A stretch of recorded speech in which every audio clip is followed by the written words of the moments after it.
State कैसे बना, state का राजा कैसा होना चाहिए, अब उस स्टेट में रहने वाले लोगों को कौन से राइट्स मिलने चाहिए, इक्वालिटी, जस्टिस, लिबर्टी, एंड सबसे अच्छा शासन कौन सा है, डेमोक्रेसी है या मोनार्की सिस्टम राजतंत्र है या एटोक्रेसी कुलीन तंत्र है। ना जाने कितने सारे टॉपिक्स के ऊपर आज से हजारों साल पहले यूनान के एथेंस में इसके ऊपर प्लेटो, एरिस्टोटल, सुकरात के द्वारा डिस्कशन किया जा चुका है। मैं मनीष वर्मा, आप सभी का स्वागत है हमारे चैनल पे। दोस्त सीट बेल्ट लगा लो, मौसम बदलने वाला है, क्योंकि आज के इस वीडियो में बात करने वाला हूं मैं क्लासिकल पॉलिटिकल फिलोसफी। इसके अलावा कुछ भी नहीं पढ़ना। हमारा फर्स्ट यूनिट है टेक्स्ट एंड इंटरप्रिटेशन। इसके अंदर आपको क्या पढ़ना है, इसके अंदर जो क्वेश्चंस आपके एग्जाम में आता है वो इस तरीके से पूछा जाता है जो ऑलरेडी मैंने आपको बता दिया है। तो मैं आपको सभी चैप्टर्स को भी समझाऊंगा और उस चैप्टर से जो क्वेश्चंस आंसर्स आ सकते हैं आपके एग्जाम में, तो उन सभी चैप्टर को मैं क्वेश्चंस आंसर्स के रूप में समझाने वाला हूं।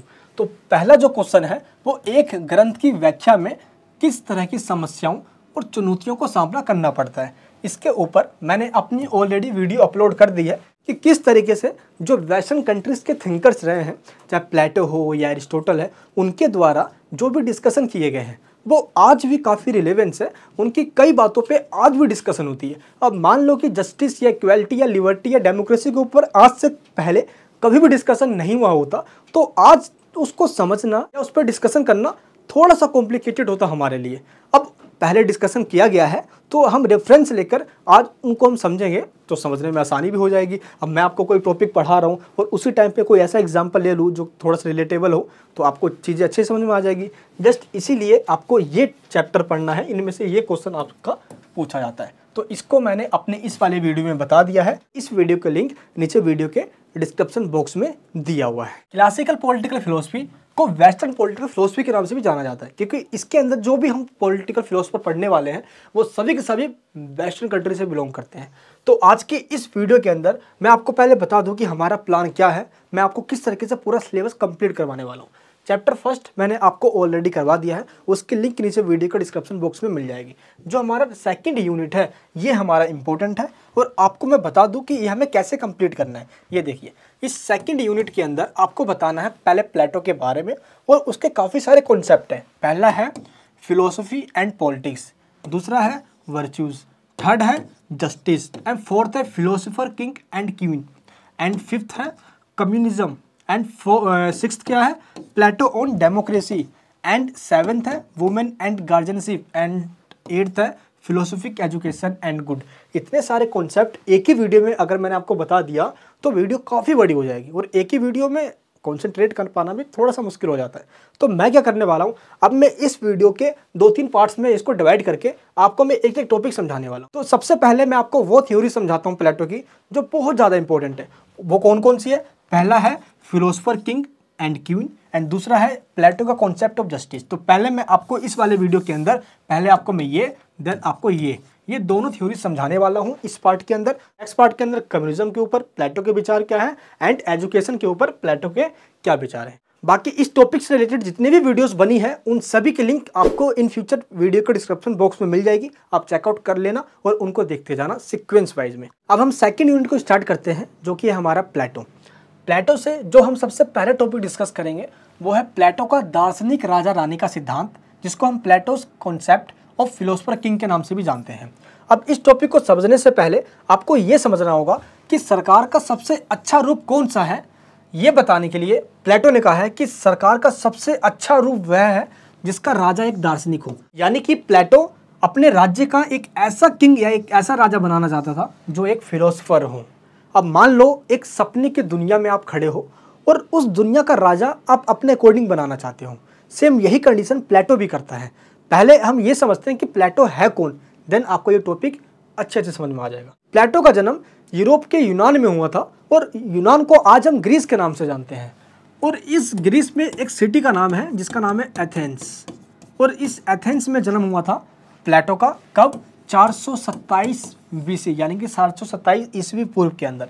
प्लेटो का गुरु था सुकरात और प्लेटो का चेला था एरिस्टोटल, जिसको हम सेकंड यूनिट के सेकंड पार्ट्स में पढ़ने वाले हैं। तो पहले आपको ये समझना होगा कि प्लेटो, जिसको अफलातून के नाम से जाना जाता था, बचपन से ही काफ़ी शरारती और दिमाग से बहुत बुद्धिशाली था, क्योंकि इसका जन्म एक अमीर परिवार में हुआ था, लेकिन उस अमीरी का प्रभाव इसके ऊपर बिल्कुल नहीं पड़ा। सोसाइटी के अंदर सुकरात से काफ़ी प्रभावित हुआ। पहले हम इस टॉपिक पे बात करते हैं कि प्लेटो पे सुकरात का प्रभाव क्यों पड़ा। सुकरात का प्रभाव प्लेटो पे इसलिए भी पड़ा क्योंकि सुकरात बचपन से ही बहुत दिमाग का तेज हुआ करता था। जब इसकी कम उम्र थी उसी टाइम से ये जो खराब ट्रेडिशन है, जो पुराने ट्रेडिशन है, जो सोसाइटी में गलत धारणाएं बनी हुई है, उन सबकी ये काफ़ी विरोध किया करता था, काफ़ी अपोज, डेट मीन्स क्रिटिसाइज किया करता था। पहला ये। दूसरा, उस टाइम के जो राजा हुआ करते थे, जिनको सोफिस्ट या फिलोसफर कह सकते हो, वो अनएजुकेटेड थे, जिसके वजह से काफ़ी करप्शन फैल गया था एथेंस के अंदर। तो इस चीज़ के अगेंस्ट में भी सुकरात काफ़ी अपनी आवाज़ उठाया करता था, यानी कि ऐसे कानून जिसके लोगों का भला नहीं हो सकता, या ऐसे कुछ नियम जो लोगों के अगेंस्ट में है, या जो भ्रष्टाचार फैला हुआ है उसके अगेंस्ट में। तो देखते ही देखते सुकरात को सुनने के लिए काफ़ी लोगों की भीड़ इकट्ठी हो जाया करती थी। और ये सारी घटनाएं प्लेटो अपने आंखों से देख रहा है, क्योंकि उसकी उम्र उस टाइम पे सिर्फ 18 साल हुआ करते थे। और प्लेटो ये देख रहा है कि कितनी सच्चाई से सुकरात हर चीज़ को फॉलो करता है, क्योंकि सुकरात यही कहा करता था कि मैं इतना जानता हूँ कि मैं कुछ नहीं जानता। और ये जानते हुए भी सुकरात को ये पता था कि उसके इन हाव भाव से तो वही सब पता चल रहा था कि अब शासन वाले उसको छोड़ने वाले नहीं हैं। इतने में ही सुकरात को बंदी बना लिया गया, कैद कर दिया गया, और ये कहा गया कि तेरे वजह से जो लॉज हैं, हमारे जो कानून हैं, वो टूटे हैं, और तूने जनता को विद्रोह फैलाया है, जनता के मन में विद्रोह की भावना डाल दी है, ताकि लोग रिविलियन यानी कि विद्रोह कर दें। और ये कहते हुए देशद्रोह का मामला चलाते हुए इसको कैद कर लिया गया, और एंड में मृत्यु दंड दे दी गई। कैपिटल पनिशमेंट देते हुए जहर का प्याला दिया गया सुकरात को कि लो भाई जहर का प्याला पियो। अब यहीं से होती है दी एंड सुकरात की। लेकिन ये सारी घटनाएं 28 साल के प्लेटो को काफ़ी प्रभावित कर रही थी। प्लेटो देख रहा था कि किस तरीके से डेमोक्रेसी का वर्थ जहाँ से हुआ है, एथेंस से, जहाँ से डेमोक्रेसी की बात हुई, जहाँ पे पॉलिटिक्स की, लिबर्टी की, इक्वालिटी की, जस्टिस की, इन सभी कॉन्सेप्ट की जहाँ पे बात हुई है, वहीं पे एक निर्दोष को किस तरीके से जहर का प्याला देके मारा गया। और ये चीज़ प्लेटो देख रहा था। इस चीज़ के वजह से ही प्लेटो ने डेमोक्रेसी के अगेंस्ट में बोलना स्टार्ट कर दिया। रूल्स, रेगुलेशन, सब कुछ ये सब बेकार है, क्योंकि अनएजुकेटेड लोग के सामने ये सब कुछ खत्म है, क्योंकि वहाँ पे भी लोकतंत्र था, और डेमोक्रेसी के अंदर कानून ऐसे लोग बना रहे हैं जिनको उनका ज्ञान ही नहीं है। फिर प्लेटो के द्वारा एजुकेशन की पॉलिसीज़ दी गई। अब ये हम पढ़ने वाले हैं आगे टॉपिक के अंदर कि किस तरीके से इसने पॉलिसीज़ दी है, कैसे उसको इम्प्लीमेंट करने की पूरी बातें कही है, वो सब कुछ इसने बताया। तो इस तरीके से सुकरात के द्वारा उस टाइम के एथेंस में जो राजा हुआ करते थे, काफ़ी करप्टेड थे, उनके अगेंस्ट में आवाज़ उठाने से इसको मृत्युदंड दी गई।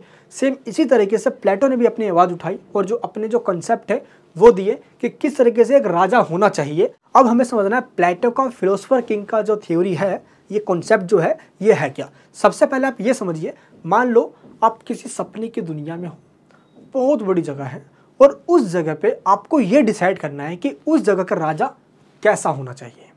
अब सोचो, इतनी बड़ी प्रजा है, ये जनता है, ये पूरी जनता है, और इस जनता पे आपको राज करना है। मान लो ये आपका स्टेट है, मान लो, जस्ट इमेजिनेशन करना है आपको, ये आपका स्टेट है और यहाँ का आपको राजा बनाना है। तो एक राजा के अंदर कौन कौन सी क्वालिटीज़ होनी चाहिए, प्लेटो का यही कंसेप्ट है फिलोसफर किंग, यानी कि एक ऐसा किंग जिसके अंदर प्लेटो के द्वारा कुछ क्वालिटीज़ दी गई है कि अगर ये क्वालिटीज़ होती है दैट मीन्स वो राजा बनने लायक है, अदरवाइज नहीं। तो यही थ्योरीज है प्लेटो का फिलोसफर किंग का। राजा को बनाने के लिए इसने एजुकेशन तो सबसे पहले रखा है, और यही राज्य होगा जस्टिस पे बेस्ड। प्लेटो के द्वारा फिलोसफर किंग यानी राजा रानी का जो कॉन्सेप्ट दिया गया है, उसमें वो दो बातें पहले से ही मानकर चलता है। पहली कौन सी बात है? पहली ये सद्गुण ही ज्ञान है, यानी कि जो फैक्ट्स हमें पता है या जिस फैक्ट्स के बारे में हमें जानकारी है, सिर्फ इसी से नहीं पता चलता कि हम बहुत ज्ञानी हैं। हमें उस फैक्ट्स में बिलीव भी होना चाहिए, प्लस उसके पीछे की जो सच्चाई है, जो सत्य बातें हैं, हमें वो भी पता होना चाहिए। पहला पॉइंट। एंड दूसरा क्या है? सत्यम शिवम सुंदरम। सत्य मतलब कि सोसाइटी में जितने भी लोग हैं सब सच्चाई पे आधारित है। दूसरा क्या है? शिवम, यानी कि सभी लोग कल्याण की बात करें। एंड तीसरा क्या है, सुंदरम, यानी कि हमें सुंदरता पे बल देना है, ना कि करप्शन पे बल देना है। तो ये 3 पॉइंट हमें गिनवाता है सद्गुण ही ज्ञान है, यानी कि हमें फैक्ट्स को मानना है एंड फैक्ट्स के पीछे की जो सच्चाई है उसको भी जानना है। एंड सेकंड मान्यता क्या है उसकी, त्रिगुणी आत्मा, यानी कि ट्रिपल सोल का कंसेप्ट। इस कॉन्सेप्ट को आपको अच्छे से समझना है। प्लेटो के द्वारा ये कहा गया कि एक इंसान में 3 क्वालिटीज़ पाई जाती हैं, लेकिन इन तीनों में से एक क्वालिटी सबसे ज़्यादा होती है। पहली रैशनल, यानी कि एक इंसान रैशनल होता है। रैशनल का मतलब क्या है, विवेक, डेट मीन्स बुद्धि, जो कि हमारे माइंड में, ब्रेन में, इस जगह पे होती है। दूसरा क्या है, सोल्जर में पाया जाता है, वो क्या है, स्पिरिटेड, जिसको हम कहते हैं साहस, या आप इसको वीरता कह सकते हो। जैसे एक इंसान जब सोल्जर बनता है तो उसमें साहस है, वीरता है, मरने से डर नहीं लगता, बॉर्डर पे खड़ा होकर छलनी कर सकता है, वीरता है उसके अंदर।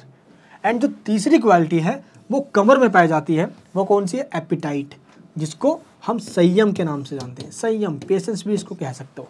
तो एक इंसान की आत्मा में ये 3 क्वालिटीज़ होते हैं। अब यहाँ पे बताता है ये प्लेटो, क्या कहता है कि मान लो अगर आपके अंदर रैशनल, यानी कि बुद्धि है, बहुत आप जानकार हो, जगत का पूरा भंडार है, पूरा ज्ञान उसके पास, वो बनेगा राजा। दूसरा जो कैटेगरी है वो क्या है, स्पिरिटेड, जिसके अंदर साहस, वीरता पाया जाता है, वो बनता है क्या, वो जाएगा आर्मी में, वो बनेगा सैनिक। एंड तीसरा है जो कमर में पाया जाता है, वो है एपिटाइट, डेट मीन्स संयम, जिसमें संयम पाया जाता है, पेशेंस होता है, वो बनेगा प्रोडक्शन करने वाला, प्रोड्यूसर, डेट मीन्स उत्पादक, उत्पादक बनेगा वो। उत्पादक का मतलब क्या होता है, जो फार्मर्स वगैरह आप कह सकते हो, वर्किंग क्लास, फार्मर्स हो गए, लेबर्स हो गए, है ना, जो क्या करेंगे, ऊपर के इन दोनों को खाना खिलाएंगे। तो इसमें आ जाते हैं सारे फार्मर्स वगैरह और लेबर्स वगैरह। तो इस तरीके से इन 3 कैटेगरीज के रूप में डिवाइड किया हुआ है एक इंसान की आत्मा को प्लेटो के द्वारा। इसको कहा जाता है ट्रिपल सोल का कॉन्सेप्ट।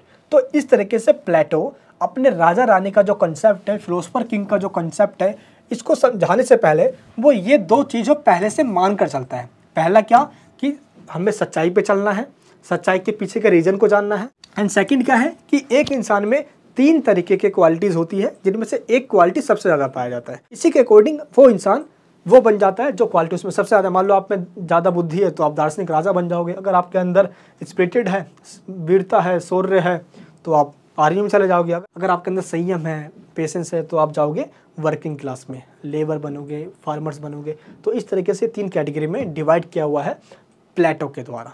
प्लेटो ने अपने कॉन्सेप्ट को समझाने से पहले ये 2 बातें पहले ही मान ली है। अब इसके बाद आगे प्लेटो जो भी कहेगा वो इन 2 मान्यताओं के आधार पर ही कहने वाला है। क्लियर है? चलिए, अब प्लेटो ये बताने वाला है कि वो सपनों का जो दुनिया है उसका जो राजा होगा उसके अंदर कौन कौन सी क्वालिटीज़ होनी चाहिए।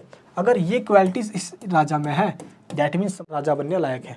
और राजा में कौन सी क्वालिटी होनी भी चाहिए, जो वो अपना फिलोसफर किंग बनाने जा रहा है, वो अपने सपने की दुनिया का जो वो राजा बनाने जा रहा है, उसका राजा कैसा होना चाहिए, ये गुण बताए हैं उसने प्लेटो ने। सबसे पहला जो उसने क्वालिटी बताया वो बताया विवेक का प्रेमी, लवर ऑफ विजडम। स्टार्टिंग में आपको मैंने समझाया कि राजा वही बनेगा जो रैशनल होगा, रूलिंग क्लास में वही जाएगा जिसके पास बुद्धि होगी, दिमाग होगा, दुनिया भर का नॉलेज का भंडार होगा, सच्चाई क्या है, अच्छाई क्या है, गलत क्या है, बुरा क्या है, सब कुछ उसको पता होगा। मैक्सी ने इसके बारे में कहा है कि एक सच्चा राजा वही हो सकता है जिसको ज्ञान से प्रेम हो, बुद्धि से प्रेम हो, अपने जीवन के अंतिम टाइम तक वो सीखने पे ध्यान देता हो, नॉलेज को कैसे गेन किया जा सके इस पे फोकस करता हो। तो पहली क्वालिटी राजा में ये होनी ही चाहिए, वो विवेक का प्रेमी हो, दुनिया भर का नॉलेज उसके पास हो।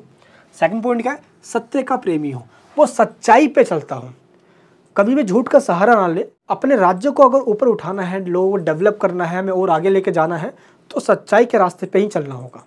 प्लेटो ये कहता है राजा के लिए, सच्चाई पे वो नहीं चल रहा तो वो राजा बनने के लायक बिल्कुल भी नहीं है वो। एंड तीसरा पॉइंट क्या है, आत्मनियंत्रण, सेल्फ कंट्रोल होना चाहिए, वो मोह माया में ना फंस जाए। जैसे कि आज एक राजा बन जाए और बिलासिता, एक लग्जरियस लाइफ जिए, चलता जाए बाहर में, किसी से कुछ मतलब नहीं है, मोह माया में फंस जाए, अपनी बीबी में ही लगा रहे या बाल बच्चों, बस फैमिली में ही ध्यान दे, तो ऐसा राजा किसी काम का नहीं है। प्लेटो ऐसा राजा नहीं चाहता। प्लेटो चाहता है जो मोह माया में ना फंसे, उसके अपने ऊपर कंट्रोल हो, उसकी फैमिली तक उसके पास नहीं होगी दोस्त, वो सभी से कटा होगा, उसकी पूरी प्रजा उसकी फैमिली होगी, वो एक पे ध्यान नहीं देगा, सभी पे ध्यान देगा। तो थर्ड पॉइंट क्या है? आत्मनियंत्रण, उसको अपने ऊपर कंट्रोल होना चाहिए, ऐसा राजा बनाना चाहता है प्लेटो। फोर्थ पॉइंट क्या है? निस्वार्थ, यानी कि सेल्फनेसनेस होना चाहिए। अब जितनी भी प्रॉपर्टी है वो पब्लिक प्रॉपर्टी है, पब्लिक प्रॉपर्टी होने के नाते सभी पब्लिक का उस पर अधिकार है। अब राजा के मन में ये बिल्कुल भी ना आए कि थोड़ा ये मैं ले लेता हूँ, यहाँ से मैं ये बचा लेता हूँ, यहाँ से मैं इकट्ठा कर लेता हूँ, ये अपने नाम करवा लेता हूँ, ऐसी भावना उसके अंदर कतई भी नहीं आना चाहिए। प्लेटो के लिए राजा एक ऐसा होना चाहिए जो अपने स्वार्थ को ना देखकर जनता की भलाई को देखेगा, ऐसा काम करेगा जिससे सभी का भला हो रहा हो, ऐसा राजा होना चाहिए। एंड शांत स्वभाव का होगा, कोई भी ऐसा डिसीजन राजा नहीं लेगा जिससे कि राज्य में अशांति, पीसनेस खत्म ही हो जाए, दंगे भड़क उठे, राजा ऐसा नहीं करेगा। ये सपनों का राजा है जो प्लेटो अपने राज्य में बनाना चाहता है। जस्ट धरती पे अभी तक ऐसा कोई राजा एग्जिस्ट नहीं करता था, ना है, और इन फ्यूचर में ना ही करेगा भी, क्योंकि इसकी बातें कुछ आसमान वाली है। अभी और देखते जाना। नेक्स्ट क्या है? वो न्याय का प्रेमी होगा। न्याय का प्रेमी का मतलब पता है क्या होता है? वो जस्टिस पे बेस्ड होगा और जस्टिस को प्रमोट करेगा, पहली बात। दूसरी बात ये कि सोसाइटी में ये जो 3 कैटेगरी बने हैं, जिसमें सबसे ऊपर विवेक वाला यानी कि रैशनल राजा है, इसके नीचे के जो 2 हैं सोल्जर्स और वर्किंग क्लास। तो राजा का काम ये भी है देखना कि सोल्जर्स अपना काम कर रहे हैं या नहीं कर रहे, या वर्किंग क्लास अपना काम कर रहे हैं या नहीं कर रहे। तो न्याय का प्रेमी राजा तभी होगा जब सोल्जर्स और जो प्रोडक्शन क्लासेस के जो वर्क हैं, जो वर्किंग क्लास के जो लोग हैं, उन दोनों को अपना काम वो सही से करवा रहा हो, वो नज़र बना के रख रहा हो कि अपनी कैटेगरी के लोग वो अपना काम कर रहे हैं या नहीं कर रहे हैं। अगर लोग अपने इस इक्वालिटीज़ के अकॉर्डिंग काम कर रहे हैं, दैट मीन सोसाइटी में जस्टिस भी है और राजा के द्वारा इन दोनों क्लास पर नज़र भी बनाकर रखा गया है। तो ये चीज़ है न्याय का प्रेमी, यानी कि लवर ऑफ जस्टिस। एंड सज्जनता और सामाजिकता, यानी कि पोलाइटनेस होना चाहिए। वो कभी भी किसी पे गुस्सा नहीं करेगा, ना मार काट की बात करेगा, सांप्रदायिकता की बात न करके वो प्रेम की बात करेगा, लोगों को प्रेम का पाठ पढ़ाएगा, है, कभी भी मार झगड़े इन सब से बचाएगा। तो ये भी कहता है कि राजा के अंदर वो सभी गुण होने चाहिए। एक ऐसा कोई भी क्वालिटी नहीं है जिससे राजा छूट जाए, उसके अंदर सभी गुण होंगे, यानी कि वो एक राजा को परफेक्ट बनाना चाहता है। और धरती पे आज मुझे खुद बताइए, आपको कोई ऐसा इंसान है जो परफेक्ट है? कुछ ना कुछ तो कमी उसके अंदर है ही है, उसकी कुछ वीकनेस है, कुछ उसकी स्ट्रेंथ है, बट है ही है। तो प्लेटो कहता है बट उसमें सारे गुण होंगे, उसके सारी क्वालिटीज उसके अंदर भरी हुई होगी। एंड दूसरा ये कि वो मरने से कभी नहीं डरता। उसका फिलोसफर किंग ऐसा होगा जो मरने से कभी नहीं डरेगा, मौत उसके सामने भी आ जाए वो डट के खड़ा रहेगा अपनी प्रजा के लिए। फिलोसफर किंग के कॉन्सेप्ट में एक राजा कैसा होगा ये समझाता है प्लेटो अपने इन क्वालिटीज के बल पे। अब हम बात करते हैं कि प्लेटो के दार्शनिक शासक का जो कंसेप्ट है उसमें इसने कुछ कर्तव्य बताए हैं एक राजा के लिए, यानी कि कुछ ऑब्लिगेशंस दिए हैं, कुछ ड्यूटीज़ दिए हैं एक राजा को कि इन ड्यूटीज़ को फॉलो करना है एक राजा को। वो कौन कौन सी ड्यूटीज़ है, ऑब्लिगेशंस है, चलिए देखते हैं। पहला पॉइंट क्या है? राज्य में ना ज़्यादा धन होना चाहिए और ना ज़्यादा गरीबी होना चाहिए। ये सही बात कही है भाई। अगर बहुत ज़्यादा ही पैसा है, वेल्थ बहुत ज़्यादा है किसी लोगों के पास, तो लोग आलसी बन जाएंगे, लग्जरियस लाइफ जिएंगे, उनको लगेगा कि क्या ही करना, डेवलपमेंट पे काम भी नहीं करेंगे, बैठे रहेंगे अपना घर में घुसे रहेंगे। तो ये भी ज़्यादा हो जाना ख़राब है भाई। एंड ज़्यादा गरीबी हो गई तो ये भी ख़राब है। लोग पैसे के चक्कर में मारकाट करेंगे, लो भाई चोरी डकैती स्टार्ट हो जाएगी, सोसाइटी में अशांति, पीसनेस ख़त्म हो जाएगी पूरी। तो प्लेटो कहता है कि राजा का ये कर्तव्य है, एक रिस्पॉन्सिबिलिटी है, वो बैलेंस बना के रखे कि ना ज़्यादा गरीबी हो और ना ही ज़्यादा अमीरी हो, लोग मिडिल क्लास में जिए। तो मिडिल क्लास का कॉन्सेप्ट दिया है किसने? प्लेटो ने। सेकंड पॉइंट क्या है? The state should not be over expanded, यानी कि जो स्टेट का बॉर्डर है, मान लो एक स्टेट का बॉर्डर यहाँ से यहाँ तक है, तो वो यहीं तक रहे।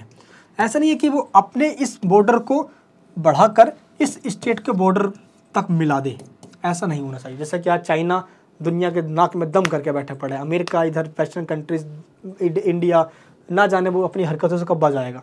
तो अगर ऐसा होता है तो क्या होगा, है रूस फिर से यूक्रेन पर अटैक करेगा, तो उस टाइम पे जाके फिर ऐसे युद्ध होते। तो इन्हीं झगड़ों से बचाने के लिए प्लेटो ने अब एक रिस्पॉन्सिबिलिटी दी राजा को कि जो उसका बॉर्डर है वो वहीं तक रहेगा, उसको ओवर एक्सपेंडेड बिल्कुल भी नहीं करेगा। एंड थर्ड पॉइंट क्या है, न्याय सिद्धांत का पालन करना, यानी कि फॉलो करना होगा जो प्रिंसिपल है जस्टिस का, जो प्लेटो के द्वारा दिया गया है। और प्लेटो के द्वारा जो जस्टिस का प्रिंसिपल दिया गया है उसका साफ मतलब ये है कि लोग अपना काम खुद करेंगे अपनी क्वालिटीज़ के अकॉर्डिंग। अगर उसके अंदर विवेक है, रैशनल है, तो वो राजा बनेगा रूलिंग क्लास में। अगर उसके अंदर सोल्जर्स बनने की ताकत, दैट मीन्स उसके अंदर स्पिरिटेड है, तो वो सोल्जर बनेगा।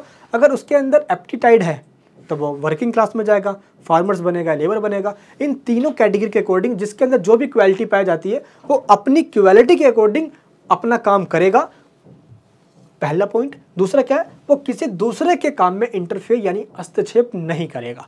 इसी को कहा जाता है न्याय सिद्धांत, जो प्लेटो के द्वारा दिया गया है, justice theory of Plato. Clear है यहाँ पे। एंड नेक्स्ट पॉइंट क्या है, बुराइयों की जड़ जो खराब है ना शिक्षा, उसी के अंदर है।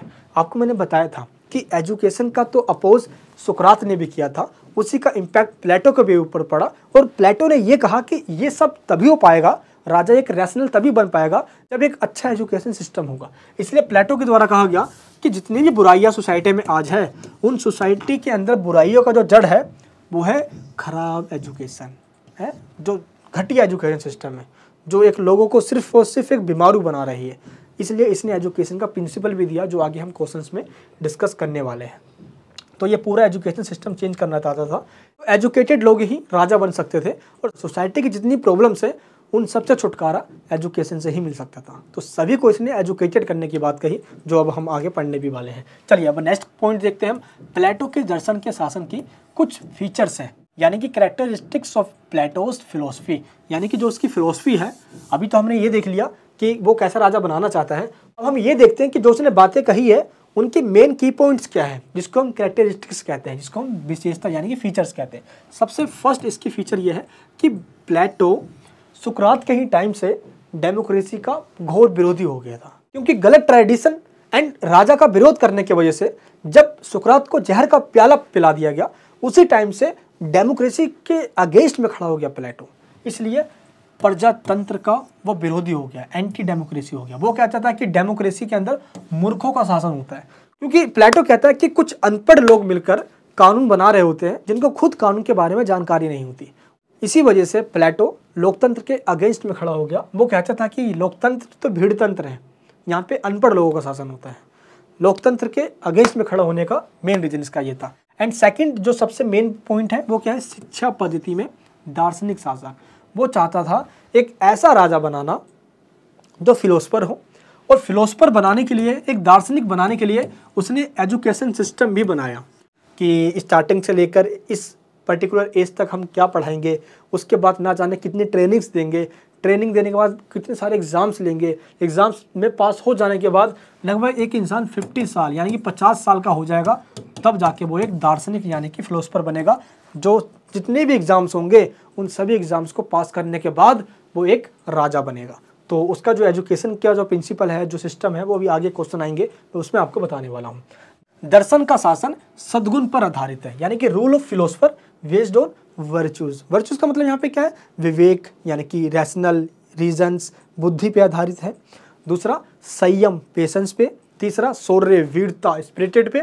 एंड फोर्थ क्या है, जस्टिस पे आधारित है, उसको बोलते हैं वर्च्यूज। क्लियर है हमारा दर्शन का शासन किस पे, ये फोर्थ पॉइंट जो बताया मैंने आपको उसको बोलते हैं वर्च्यूज।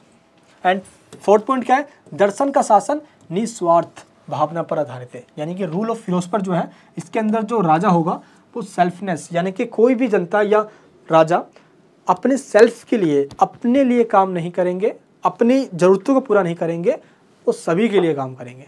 प्लेटो यहाँ पे एक बात कहता है कि कोई भी दौलत या धन संपत्ति इकट्ठा नहीं करेगा, और ऐसी दौलत तो बिल्कुल भी इकट्ठा नहीं करेगा जो दूसरे के काम ना आए।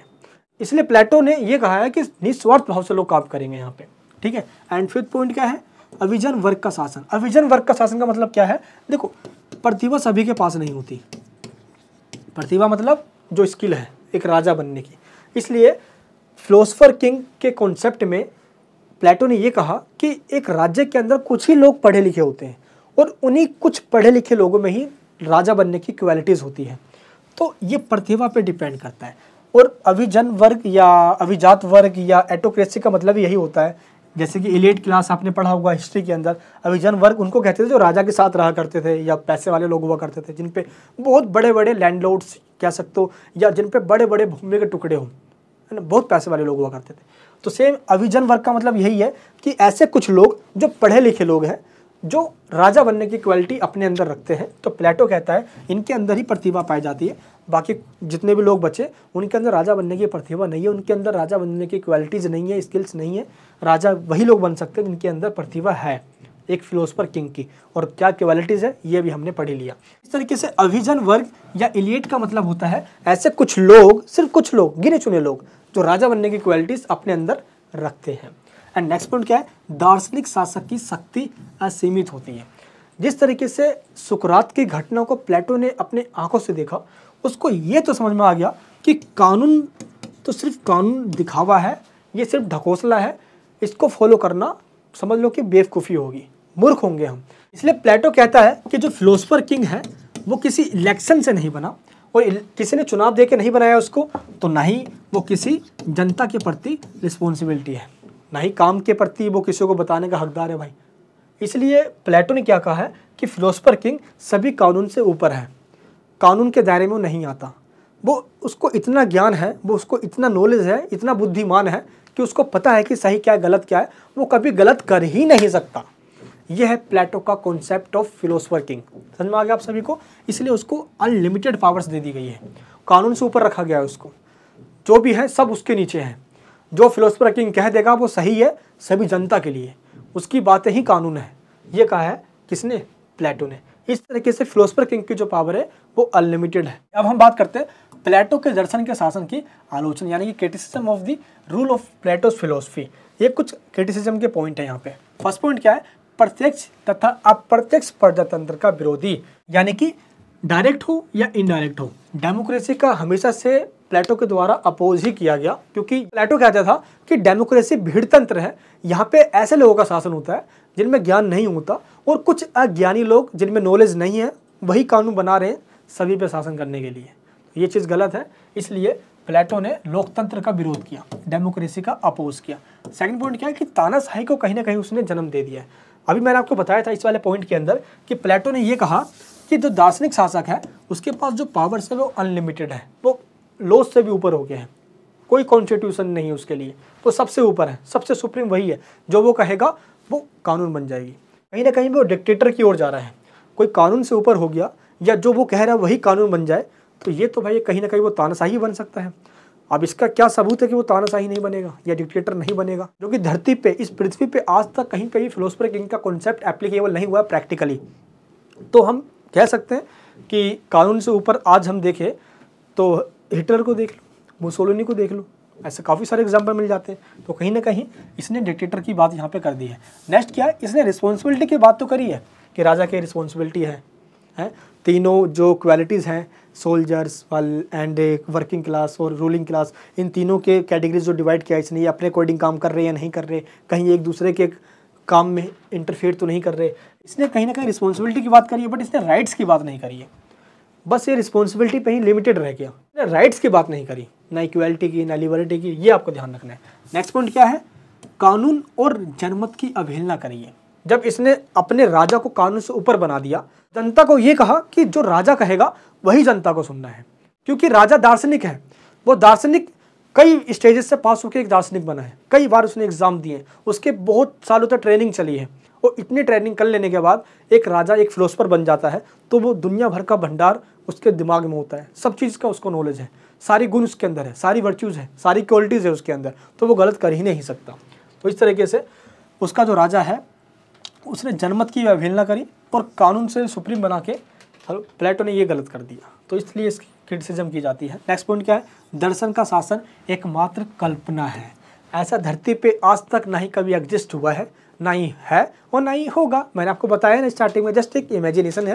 मान लो आप डोरेमोन देख रहे हो, नोबिता किसी सपने की दुनिया का एक राजा बन चुका है डोरेमोन के गैजेट से। जस्ट आप इतना समझिए, टॉपिक आपको समझ में आ जाएगा। ठीक है, चलिए नेक्स्ट पॉइंट क्या है, दर्शन का शासन प्लेटो की महत्वाकांक्षा है। ऐसा इसलिए भी है क्योंकि प्लेटो चाहता था एथेंस का राजा बनना, और राजा बनने के लिए उसने ये कॉन्सेप्ट दिया, ऐसा कहा जाता है। और इस तरीके से अपनी वो महत्वाकांक्षा को, अपनी बातों को जस्ट रख रहा था जो आज तक एप्लीकेबल नहीं हुआ। एंड क्रॉसमैन के द्वारा भी आलोचना की गई है प्लेटो की। ये कहता है कि जो इसके सिद्धांत है वो प्रैक्टिकल नहीं है, पहली पॉइंट ये। एंड प्लेटो ने ये कहा है कि बुद्धिमान लोग ही शासन करेंगे, जो रैशनल है, जिनके अंदर रैशनैलिटी है, सिर्फ वही शासन करेंगे। बट इतने कम तो एक लोग हैं, बट उतने कम लोगों में भी हम कैसे चूज करेंगे कि भाई ये बुद्धिमान है? क्योंकि प्लेटो के द्वारा डेमोक्रेसी को तो क्रिटिसाइज किया गया है, तो डेमोक्रेसी जब वहाँ पे है ही नहीं, तो वोटिंग तो होगा नहीं, तो हम चूज कैसे करेंगे? अगर चूज नहीं करेंगे तो हम ज्ञानी का पता कैसे लगाएंगे भाई सबसे ज़्यादा ज्ञानी कौन है? अगर हम आपसे पूछेंगे कि सबसे ज़्यादा नॉलेजेबल या सबसे ज़्यादा ज्ञानी कौन है, तो सबके सब हाथ खड़ा कर देंगे। कोई चाहेगा कि हाथ नीचे रखूं? है, अब कोई ज्ञानी नहीं भी होगा वो भी हाथ खड़ा करेगा, भाई हाँ मैं हूँ ना ज्ञानी, सबसे ज़्यादा ज्ञानी तो मैं ही हूँ, तो सब यही करने लग जाएंगे, तो ये काफ़ी कठिन हो जाएगा भाई। तो क्रॉसमैन यहाँ पे ये कहता है, इसलिए दुनिया में आज तक ऐसा उदाहरण नहीं मिलता है जहाँ पे फिलोसफर किंग की जो कॉन्सेप्ट है प्लेटो का, ये एप्लीकेबल हुआ हो। इस तरीके से कंक्लूजन में ये कहा जा सकता है कि प्लेटो के द्वारा जो कॉन्सेप्ट दिया गया है, इसके अपने क्रिटिसिज्म भी है, इसके अपनी कुछ क्वालिटीज़ भी है, लेकिन ये जरूर कहा जा सकता है इस टाइम पे, आज के इस टाइम पे, जो इसने ट्रेनिंग की बात करी है, प्रशिक्षण देने की बात करी है कि एक जो फिलोसफर किंग होगा उसको क्या करना है, उसको फिलोसफर किंग बनाने के लिए ट्रेनिंग देनी है, तो ट्रेनिंग देने के लिए उसको एजुकेशन देना होगा। अगर प्लेटो की हम ये बात मानकर आज इसकी इंपॉर्टेंस देखें तो कहीं ना कहीं इसका रिलेवेंस निकल कर आता है। क्या भाई, आज भी इंडियन पॉलिटिक्स में या वर्ल्ड पॉलिटिक्स में भी देख लो, कई सारे ऐसे लोग हैं जहाँ पे अनएजुकेटेड लोग पॉलिटिक्स में चले जाते हैं और डेमोक्रेसी का फ़ायदा उठा के फुल मज़े लेते हैं। हम इंडियन पॉलिटिक्स की बात करें तो आज भी इंडिया के अंदर नेता बनने के लिए कोई भी क्वालिफिकेशन क्राइटेरिया फिक्स नहीं किया गया है। क्योंकि छोटी पोस्ट हो या बड़ी पोस्ट हो, सभी पोस्ट पे जाने के लिए पॉलिटिक्स में अगर हम एक क्राइटेरिया सेट कर दें कि एजुकेशन मस्ट है, इतनी क्वालिफिकेशन चाहिए, एजुकेशन की बात जो प्लेटो ने उस टाइम पे, आज से हज़ारों साल पहले इसकी इंपॉर्टेंस बताई है, अगर आज भी हम इस चीज़ को एप्लीकेबल करते हैं, इसकी इंपॉर्टेंस तो बहुत आज भी है।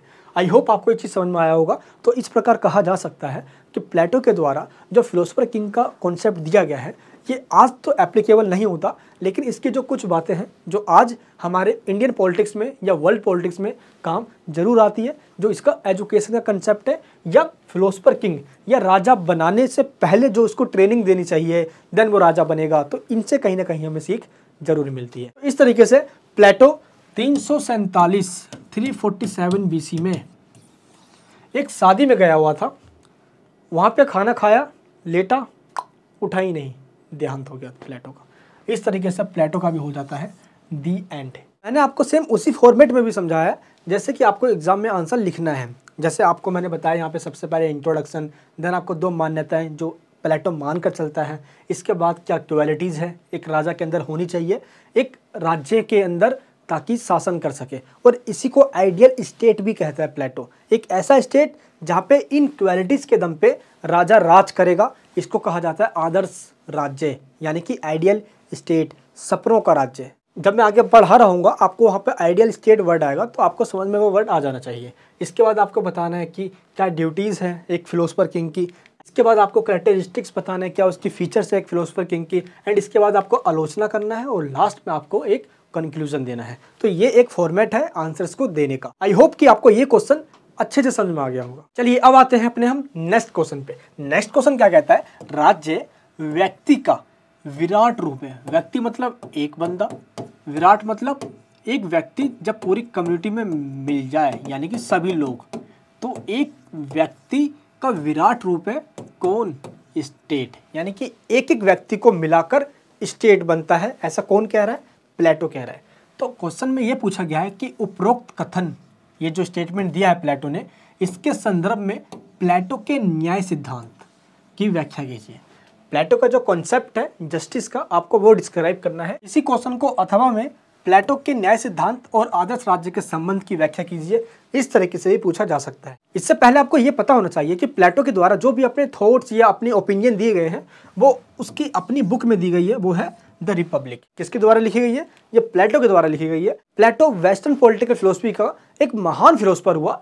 इससे पहले जितने भी फिलोसफर हुए उन्होंने लॉजिक की बात नहीं करी, लेकिन प्लेटो एक ऐसा बंदा हुआ जिसने लॉजिक यानी कि तर्क की बात करी है। जो भी कहा है वो तर्क के आधार पे कहा है, लॉजिक के बेस पे कहा है। इससे पहले हम ये समझते हैं कि आइडियल स्टेट का कॉन्सेप्ट जो दिया है प्लेटो ने, इसका मतलब क्या है। देखिए, आदर्श यानी आइडियल, आदर्श का मतलब क्या होता है? आदर्श का मतलब होता है सपना। एक ऐसा सपना जो प्लेटो देख रहा है, एक ऐसा राज्य बनाने का जिस राज्य का जो किंग है वो एक फिलोसफर होगा, जिसके अंदर वो सारी क्वालिटीज़ होगी जो एक राजा में होनी चाहिए। और वो सारी क्वालिटीज़ कौन कौन सी है? वो ये क्वालिटीज़ है। अगर एक राजा के अंदर ये सारी क्वालिटीज़ है, दैट मीन्स वो एक फिलोसफर बन सकता है। अगर वो फिलोसफर बन सकता है तो प्लेटो के अकॉर्डिंग राजा वही होगा जो फिलोसफर होगा। इस तरीके से आइडियल स्टेट का कॉन्सेप्ट प्लेटो के द्वारा दिया गया है। एक ऐसा राज्य जिसका किंग फिलोसफर होगा, इसको कहा जाता है आइडियल स्टेट यानी कि आदर्श राज्य। अब इसके बाद हम समझते हैं कि स्टेट ओरिजिन कैसे हुआ है, यानी स्टेट का इमरजेंस कैसे हुआ है।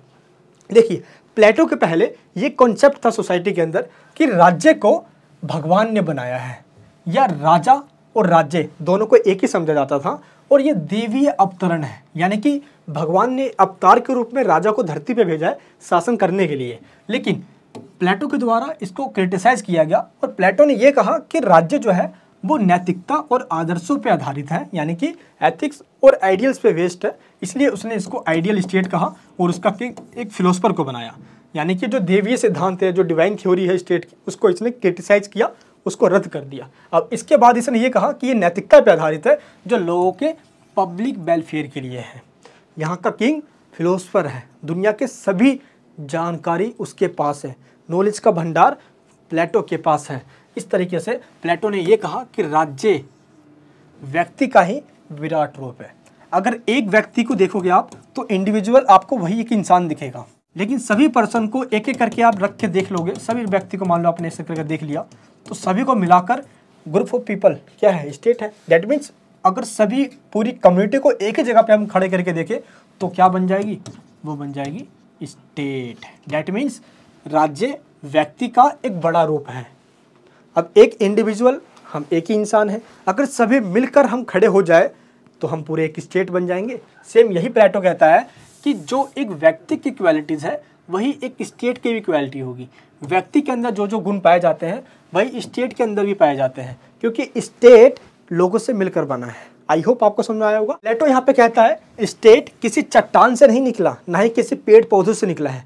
स्टेट तो सभी लोगों, जितने भी लोग स्टेट के अंदर रहते हैं, उन सभी के करैक्टर, उन सभी के चरित्र से हुआ है।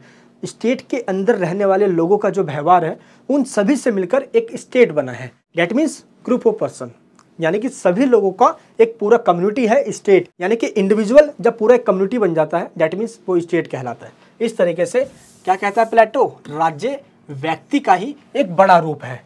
क्यों? क्योंकि एक एक व्यक्ति के जो गुण हैं, जो क्वालिटीज़ है, जो उसका बिहेवियर है, जो उसका करैक्टर है, उन सभी से मिलकर ही एक स्टेट बना हुआ है। स्टेट और इंडिविजुअल एक पर्सन को समझने के लिए बार्कर ने और आसान कर दिया है। क्या बताया बार्कर ने? कि जैसे एक राज्य और व्यक्ति दोनों का महान उद्देश्य एक ही होता है, अपने आप को आगे बढ़ाना, अपने आप में बदलाव लाना। इसी तरीके से जीवन को अच्छा बनाने के लिए राज्य भी वही बदलाव लाता है और राज्य भी वही कोशिश करता है जो इंडिविजुअल एक इंसान करता है। एक एग्जांपल लीजिए आप, मान लो एक इंसान चाहता है कि भाई मेरी स्किल बहुत बढ़े और मेरे अंदर स्किल्स आएंगे तो भाई मेरी इंपॉर्टेंस बढ़ेगी, लोग मुझे वैल्यू देंगे और उस जगह पे मैं जाऊंगा तो मेरा अपना ही इम्पोर्टेंस होगा। क्यों? क्योंकि उसके पास स्किल है, उसके पास अपनी क्वालिटीज़ है और उस दम पे वो आगे कुछ कर सकता है और इसलिए वो चाहता है गुड लाइफ। एक इंसान की यही सोच रहती है हमेशा से, मेरी हो आपकी, हमेशा हमारी यही सोच रहती है। इंडिविजुअल लेवल पर जो एक पर्सन चाह रहा था, कम्युनिटी के साथ मिलने के बाद भी तो वही चाहेगा वो। इसलिए जो एक सोच इंडिविजुअल एक पर्सन की होती है वही एक स्टेट की होती है। स्टेट जस्ट एक इमेजिनेशन है, एक बॉर्डर है जिसके अंदर इंसान रहते हैं और जो एक इंसान इंडिविजुअल रूप में सोचता है वही पूरी कम्युनिटी सोच रही होती है। इसलिए बार्कर यहाँ पे बताता है कि दोनों एक ही रूप है और दोनों एक ही चीज़ सोचते हैं, गुड लाइफ। चलिए अब हम बात करते हैं राज्य व्यक्ति का ही विराट स्वरूप है, यानी राज्य व्यक्ति का एक बड़ा रूप है। यह भी हमने समझा यहाँ पे। जिस प्रकार एक आदर्श व्यक्ति कौन है? जिसके अंदर ये तीन गुण कौन कौन से? सत्व, रजस और तमस। यानी कि एक व्यक्ति के अंदर ये तीनों गुण पाए जाते हैं, ये तीनों क्वालिटीज पाई जाती है। पहली बात ये है। और इन तीनों गुणों के अंदर आपस में बैलेंस बना रहता है। तो आदर्श राज्य में भी ये तीनों गुण होते हैं। जब वो जो आइडियल स्टेट होगा प्लेटो का, उसके अंदर भी ये तीनों गुण होते हैं एक इंडिविजुअल पर्सन के अंदर। तो पहले आपको ये समझना होगा कि ये 3 गुण क्या है, क्योंकि यही 3 गुण एक इंडिविजुअल पर्सन में भी होता है और यही 3 गुण सेम एक किसी भी राज्य में या किसी भी देश में भी हो सकता है। ऐसा क्यों? क्योंकि एक इंडिविजुअल से मिलाकर एक देश बना हुआ है। चलिए पहले हम इन तीनों क्वालिटीज़ को समझते हैं, क्योंकि ये तीनों क्वालिटी सभी इंसानों में पाई जाती है। पहली जो क्वालिटी है सत्व, ये आपसे अच्छे काम करवाती है, प्रेम करवाती है, एक दूसरे से भावनाओं को समझाती है, पोलाइटनेस तरीके से बुलवाती है, आपके अंदर पोलाइटनेस, काइंडनेस सब कुछ आपके अंदर देती है। ये सत्व की वजह से जो भी हम अच्छे काम करते हैं, जो हम लोगों का हेल्प करते हैं, वो हम इस सत्व क्वालिटी की वजह से ही कर पाते हैं, पहली चीज़। एंड दूसरी है तमस। तमस का काम क्या होता है? तमस का काम होता है आपसे बुरे काम करवाना, जस्ट सत्व के अपोजिट करवाना। दूसरों का भला ना सोचकर आप उनका बुरा सोचते हो। अगर आप उनसे झगड़ते हो, लड़ते हो, चोरी डकैती मारकाट करते हो, तो वहाँ पे क्या है? तमस। इस तरीके से सत्व और तमस ये दोनों तो सब में होता ही है। कहीं ना कहीं हम बहुत अच्छे काम भी कर रहे होते हैं, कभी कभार हम कुछ छल कपट भी कर रहे होते हैं। एंड जो रजस है, इसका काम ये होता है कि इन दोनों क्वालिटीज़ के बीच में बैलेंस बना के रहे। अगर आपके अंदर ये ज़्यादा हो गया, इस कलयुग में वो भी खतरा है। अगर आपके अंदर ये ज़्यादा हो गया तो भी खतरा है भाई, है तो बुरे ही बुरे बन जाओगे। इसलिए रजस क्या करता है? ये इन दोनों के बीच में बैलेंस बना के चलता है। अगर ये ज़्यादा हो गया और ये कम हो गया तो भाई पलड़ा हो जाएगा, भारी किसका? तमस का। ऐसे में तो भाई बुरे बन जाओगे। जैसे एक इंसान के अंदर मान लो कि सत्व भी है, रजस है और यहाँ पे तमस है, तो एक इंसान में ये तीनों क्वालिटीज़ पाई जाती है। वो अच्छे काम भी करता है, बुरे काम भी करता है, और ये जो रजस है इन दोनों के बीच में बैलेंस बना के रखता है। सेम यही क्वालिटीज़ एक देश के अंदर भी होती है। मान लो कि चीन है, वो बहुत बुरे काम भी करता है, जो राइट्स है उसका वायलेंस करता है, काफ़ी लोगों को लिबर्टी नहीं देता, डेमोक्रेसी नाम की चीज़ नहीं रही चाइना के अंदर। ये हम आ जाते हैं तमस वाली बात पे। लेकिन जब सत्व वाली बात करें हम, उसने अपना इकोनॉमिक डेवलपमेंट बहुत अच्छे तरीके से किया हुआ है? अब आया आपको समझ में? एक देश के अंदर भी दोनों क्वालिटीज़ होती है। पहला तमस, बुरा भी है वो, तो वो अपनी इकोनॉमिक डेवलपमेंट की वजह से अच्छा भी माना जाता है, हम उससे सीख सकते हैं। बट रजस के वजह से बैलेंस बना हुआ है, अच्छा और बुरा दोनों। तो सभी देशों के ऊपर ये तीनों ही क्वालिटीज़ एप्लीकेबल होती है। जैसे एक इंसान में ये तीनों क्वालिटीज़ है, वैसे ही देशों के अंदर भी, क्योंकि इंसान को ही मिलाकर तो देश बना हुआ है। देश मतलब स्टेट से है। अगर हम किसी पदार्थ या गुड्स या वस्तु को हम तोड़ देते हैं और 3 टुकड़े करते हैं, तो वो भी इलेक्ट्रॉन्स, प्रोटॉन्स और न्यूट्रॉन में टूट जाते हैं, बढ़ जाते हैं। सेम इसी तरीके से अगर हमने एक इंसान के 3 टुकड़े कर दिए, तो वो भी सत्व, रजस और तमस में टुकड़े टुकड़े में बढ़ जाएगा, 3 टुकड़े में, क्योंकि वो 3 क्वालिटीज़ के साथ बना हुआ है। आई होप आपको ये टॉपिक समझ में आया होगा कि इन तीनों का मतलब यहाँ पे होता क्या है। यहाँ पे शैली के अकॉर्डिंग एक बात कही गई है प्लेटो को लेकर, जो काफ़ी इंपॉर्टेंट है। देखो जितने भी बीच में कोटेशन आते हैं आंसर के बीच में, ये आंसर्स को इफेक्टिव बनाने के लिए लिखा जाता है, तो ये चीज़ आपको पहले से पता होना चाहिए। देखिए शैली का क्या कहना है यहाँ पे कि प्लेटो फर्स्ट भी है और एंड भी है। प्लेटो अपने आप में पहला और अंतिम फिलोसफर है जिसने ये कहा है कि राज्य पे एक राजा होगा जो ना ही धनवान होगा सबसे ज़्यादा, ना ही महत्वाकांक्षी। महत्वाकांक्षी मतलब जिसकी सोच बड़ी बड़ी होती है ना, बहुत बड़ी बड़ी सोच रखता है अपने मन में, ना ही चालाक व्यक्ति होगा। राजा वही होगा जो बुद्धिमान होगा, जो फिलोसफर होगा, जिसके पास ज्ञान होगा। यानी कि इसने सरासर उन बातों को नकार दिया जो आज के इस पॉलिटिक्स में होता है। धनवान लोग पॉलिटिक्स में होते हैं, महत्वाकांक्षी लोग, चालाक लोग होते हैं आजकल के पॉलिटिक्स में। लेकिन प्लेटो ने उस टाइम पे कहा था बुद्धिमान लोग ही स्टेट पे शासन करेंगे, यानी कि स्टेट का शासक एक बुद्धिमान, एक फिलोसफर होगा। साथ ही प्लेटो ये भी कहता है कि राजनीतिक और आर्थिक यानी कि पॉलिटिक्स और इकोनॉमिक्स दोनों में डिफरेंस होना चाहिए। ये दोनों एक साथ नहीं होने चाहिए। पॉलिटिकल पावर और इकोनॉमिक पावर दोनों अलग अलग होने चाहिए, अदरवाइज कॉन्फ्लिक्ट हो सकता है। तो इस तरीके से राजा के लिए जो सिद्धांत बताए हैं प्लेटो ने, ये चीज़ आज बहुत ज़्यादा इम्पोर्टेंस रखती है आज के इस पॉलिटिक्स में। इसके बाद शासन को सबसे अच्छा बनाने के लिए और राजनीति यानी कि पॉलिटिक्स की जो बुराइयां हैं उनको ख़त्म करने के लिए प्लेटो ने 2 प्रिंसिपल दिए।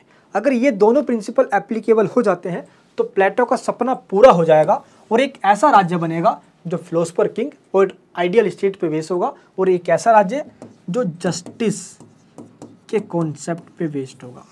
तो वो दो प्रिंसिपल कौन कौन से हैं, पहले आपको ये समझना होगा। वो दो बातें, पहला है एक आइडियल स्टेट बनाना और दूसरा है जस्टिस को इस्टेब्लिशमेंट करना, डेट मीन जस्टिस को स्थापित करना, आदर्श राज्य बनाना और न्याय पे आधारित राज्य बनाना। अगर ये दोनों एप्लीकेबल हो गए, डेट मीन्स प्लेटो का सपना हो गया पूरा। प्लेटो इसलिए आइडियल स्टेट और जस्टिस को स्थापित करना चाहता है ताकि जो पॉलिटिक्स की बुराइयां हैं वो दूर हो सके और जस्टिस पे आधारित, किस पे, जस्टिस पे बेस्ड सोसाइटी इस्टेब्लिश हो सके। चलिए अब हम पहले बात करते हैं प्लेटो का न्याय का सिद्धांत क्या है। इससे पहले हमने ये समझ लिया है कि आइडियल स्टेट किसे कहते हैं, एक ऐसा स्टेट जहाँ का राजा एक फिलोसफर होता है, एक सपनों का राजा। क्लियर है यहाँ पे। तो आइडियल स्टेट का जो मेन ऑब्जेक्टिव है वो क्या है, न्याय की स्थापना करना, न्याय की प्राप्ति करना, जस्टिस को अचीव करना। जैसे मैंने आपको एग्जांपल दिया था स्टार्टिंग में कि हम एक घर बना रहे हैं, इस घर को हमने कहा आइडियल स्टेट और जो लोग इसमें रहने आएंगे उसको हमने कहा जस्टिस यानी कि न्याय।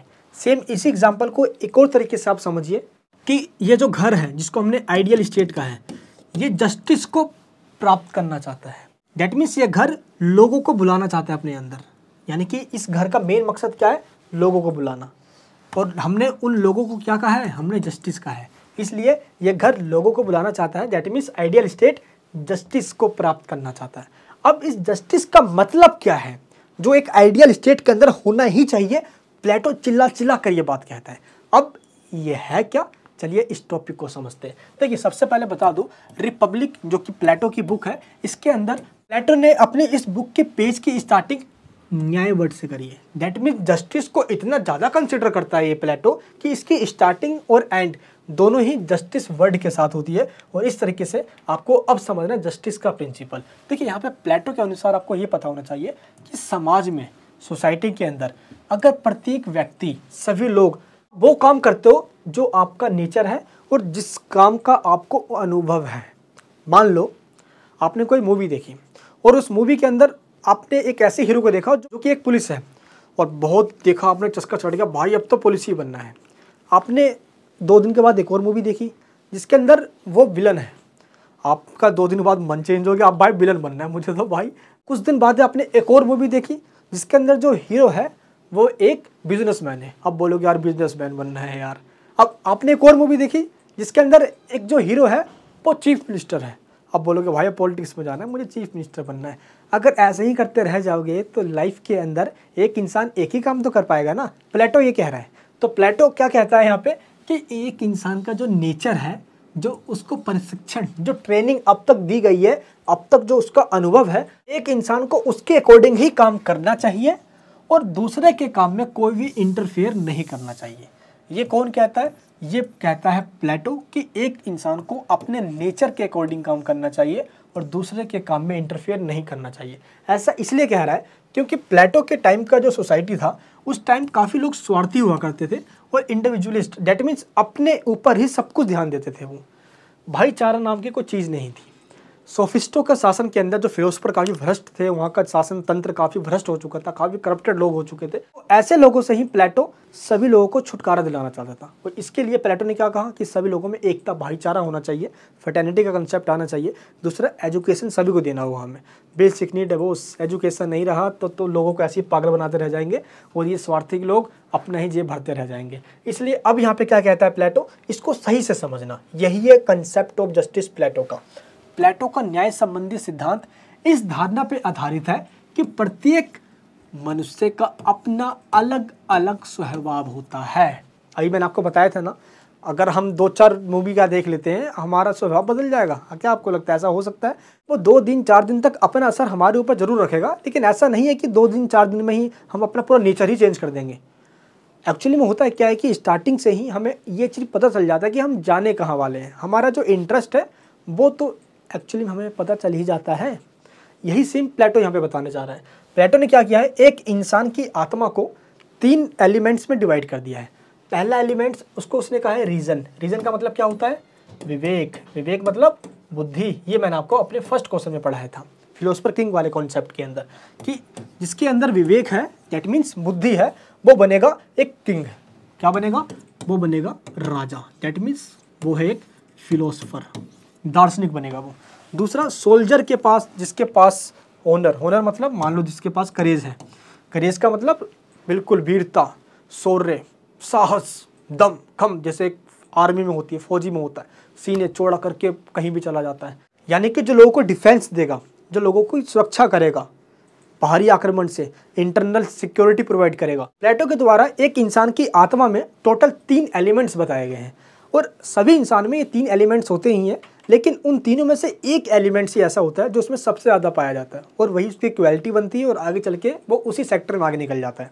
प्लेटो क्या कहता है, मान लो ये पूरा एक इंसान है, ठीक है, ये पूरा इंसान है और इसके दिमाग के साइड में इस जगह पे रीज़न, डेट मीन्स ब्रेन में उसके माइंड है, इस जगह पे क्या होती है, इंसान की बुद्धि होती है, पहला। दूसरा क्या बताया इसने, इस जगह पे मान लो आप थोड़ा चेस्ट के पास में, इस जगह पे आप सोल्जर और चेस्ट को ले सकते हो, इस जगह से एक इंसान के अंदर जो क्वालिटी होती है वो किसकी होती है, स्पिरिट की। स्पिरिट मतलब करेज, साहस, वीरता, आर्मी में जाने का दम, सोल्जर बनने का दम होता है उस इंसान के अंदर। एंड तीसरा यहाँ पे आप कह सकते हो आपके पूरे बॉडी के बीचों बीच में मतलब उस जगह पर ही जहाँ पे आप सोच रहे हो उसके जस्ट ऊपर, ठीक है।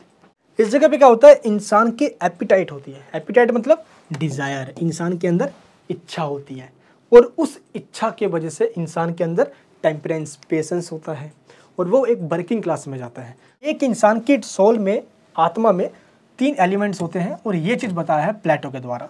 और इन 3 एलिमेंट्स के अकॉर्डिंग ही एक इंसान अपना काम करता है। कैसे काम करता है, चलिए अब इसको आप इस टेबल के अकॉर्डिंग समझिए अच्छे तरीके से। सबसे पहले हम देखते हैं सोशल क्लास। यहाँ पे इन सोशल क्लास में कौन कौन से क्वालिटीज़ हैं और उस क्वालिटीज़ का मेन ऑब्जेक्टिव क्या है। सबसे पहला है दार्शनिक, यानी कि फिलोसफर वो बनेगा जिसके पास क्या होगी, बुद्धि, यानी कि यहाँ पे क्या है, बुद्धि है। अगर आपके अंदर रीज़न ज़्यादा है, आपके अंदर बुद्धि ज़्यादा है तो आप फिलोसफर बनोगे। ये प्लेटो बता रहा है बात। इसके अंदर विजडम है, वो एक बनेगा philosopher king, that means ruling class में जाएगा वो, ठीक है, क्योंकि उसके पास रीज़न है, डेट मीन्स विजडम, बुद्धि है। एंड दूसरा क्या है, करेज। करेज का मतलब क्या है यहाँ पे, साहस। साहस का मतलब आप जाओगे सोल्जर में, आप बनोगे एक सोल्जर, आर्मी पर्सन बनोगे, क्योंकि आपके पास क्या है, साहस है, वीरता है, छाती पे गोली खाने की हिम्मत है, मौत से ना डरने की हिम्मत है, लोगों को डिफेंस देने की हिम्मत है, ये बताता है प्लेटो। नेक्स्ट क्या है, टेम्परेंस। टेम्परेंस का मतलब क्या होता है, संयम है, और संयम का मतलब आपके अंदर इच्छा है।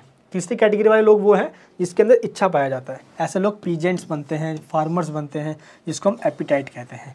यानी कि ये इनकी इच्छा ये होती है कि ऊपर के जो 2 क्लास बच गए, विवेक यानी दार्शनिक, फिलोसफर, सेकंड सोल्जर जिसके अंदर क्रेज होता है, इन दोनों को खाना, प्रोडक्शन करके इनकी जो फूड की जो नीड्स हैं उनको पूरा करना, ठीक है।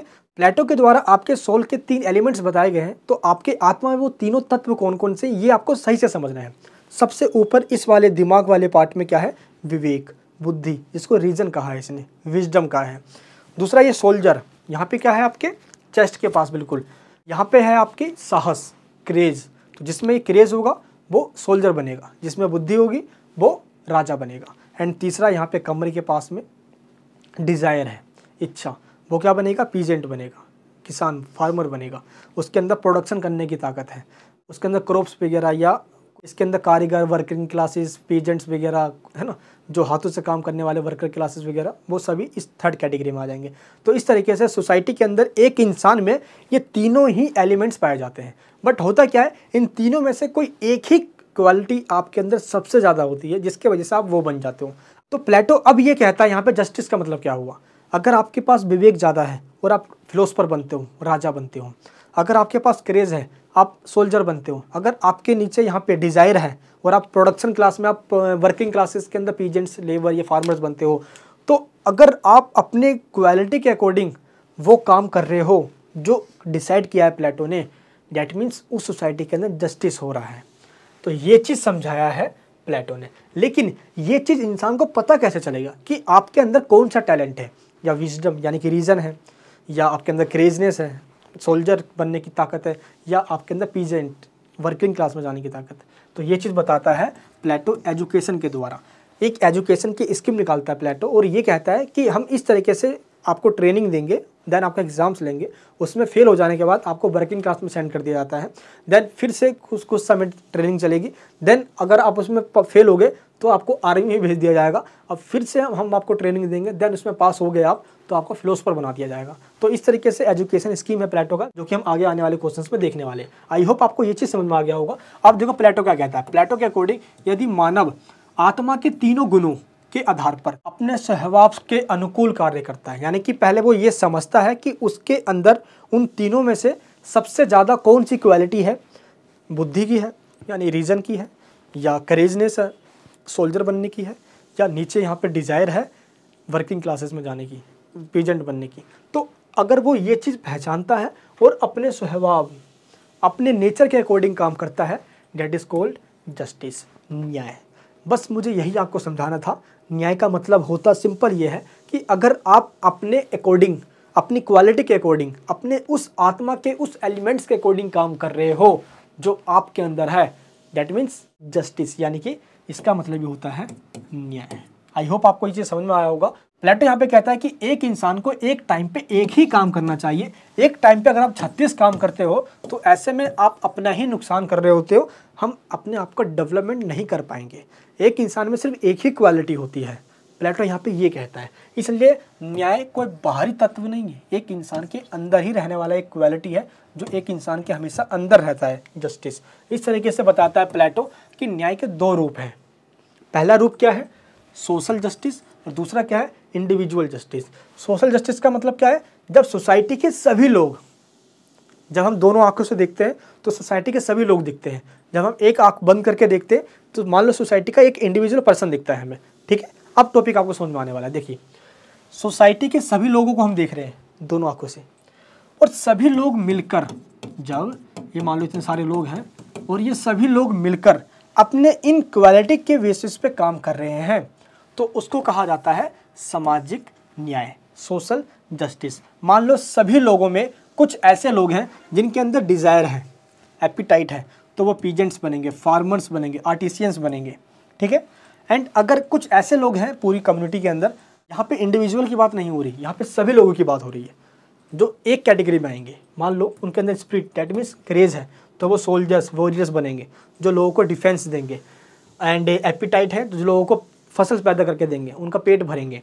एंड थर्ड है रीज़न या इंटेलेक्चुअल वाले, जिनके अंदर बुद्धि है, विजडम है, वो रूलर बनेंगे, राजा बनेंगे, फिलोसफर बनेंगे, शासन करेंगे। इसलिए प्लेटो यहाँ पे ये कहता है कि सोसाइटी के अंदर सभी लोगों को उनके अकॉर्डिंग काम अगर बांट दिया जाए जो वो कर सकते हैं, यही तो जस्टिस है। बॉस कंफ्यूज काहे होते हो, यही तो जस्टिस है। अब देखिए इसी बात को कवैर ने समझा है। कवैर क्या कहता है कि प्रत्येक व्यक्ति को उसके अनुकूल भूमिका और कार्य देना ही न्याय कहलाता है। अब मान लो आपके अंदर विजडम है, यानी कि फिलोसफर बनने की ताकत है, राजा बनने की ताकत है, और मैं कहूँ भाई नहीं, आपके अंदर डिजायर है तो भाई पीजेंट बनेगा, फार्मर बनेगा, तो आपकी जो क्वालिटी है वो तो बेकार हो जाएगी। ऐसे में जस्टिस नहीं कहलाएगा।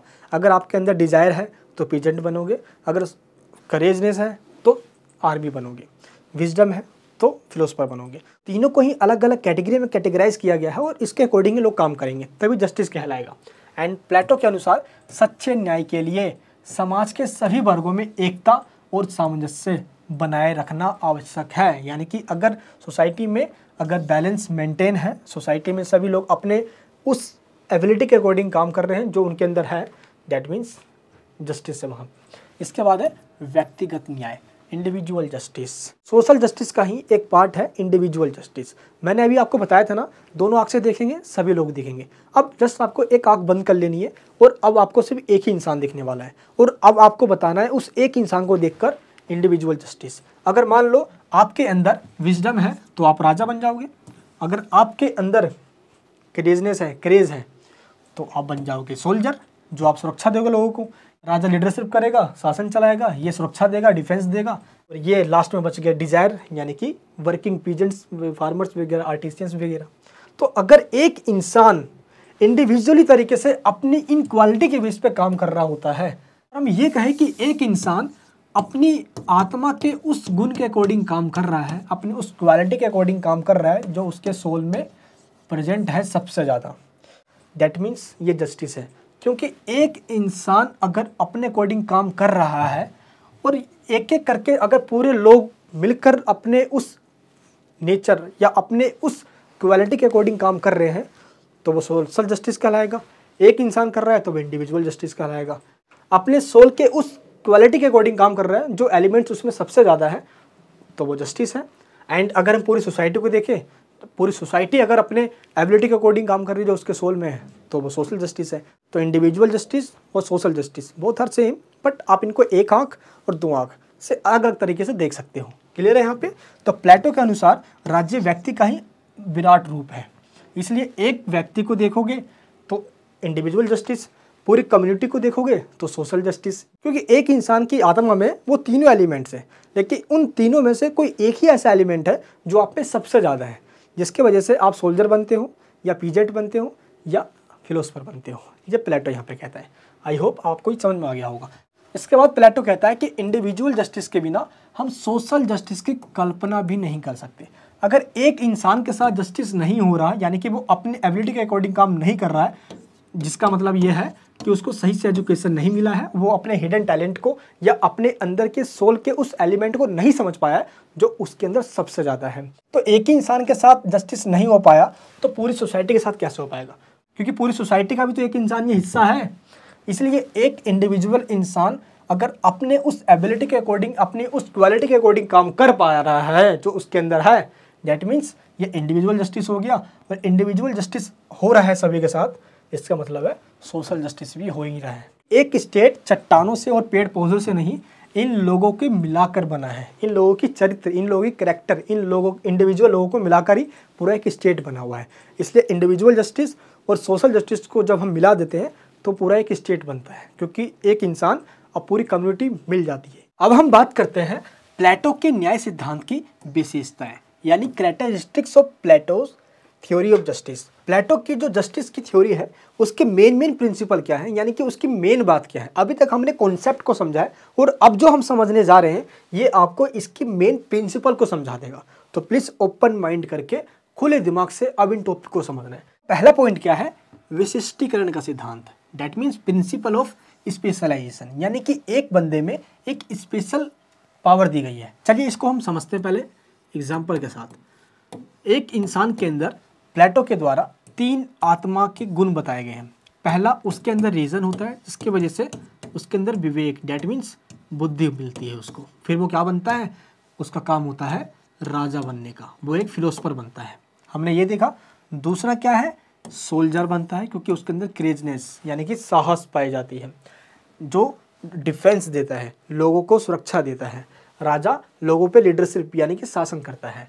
एंड तीसरा जो यहाँ पे है वो क्या है? डिजायर, जिसमें वर्कर क्लास, दैट मीन्स आप प्रोडक्शन या प्रोड्यूसर लोग कह सकते हो, जो उत्पादन करते हैं, फसल उगाते हैं, आर्टिसियंस वगैरह, जो अलग अलग वर्कर क्लास होते हैं।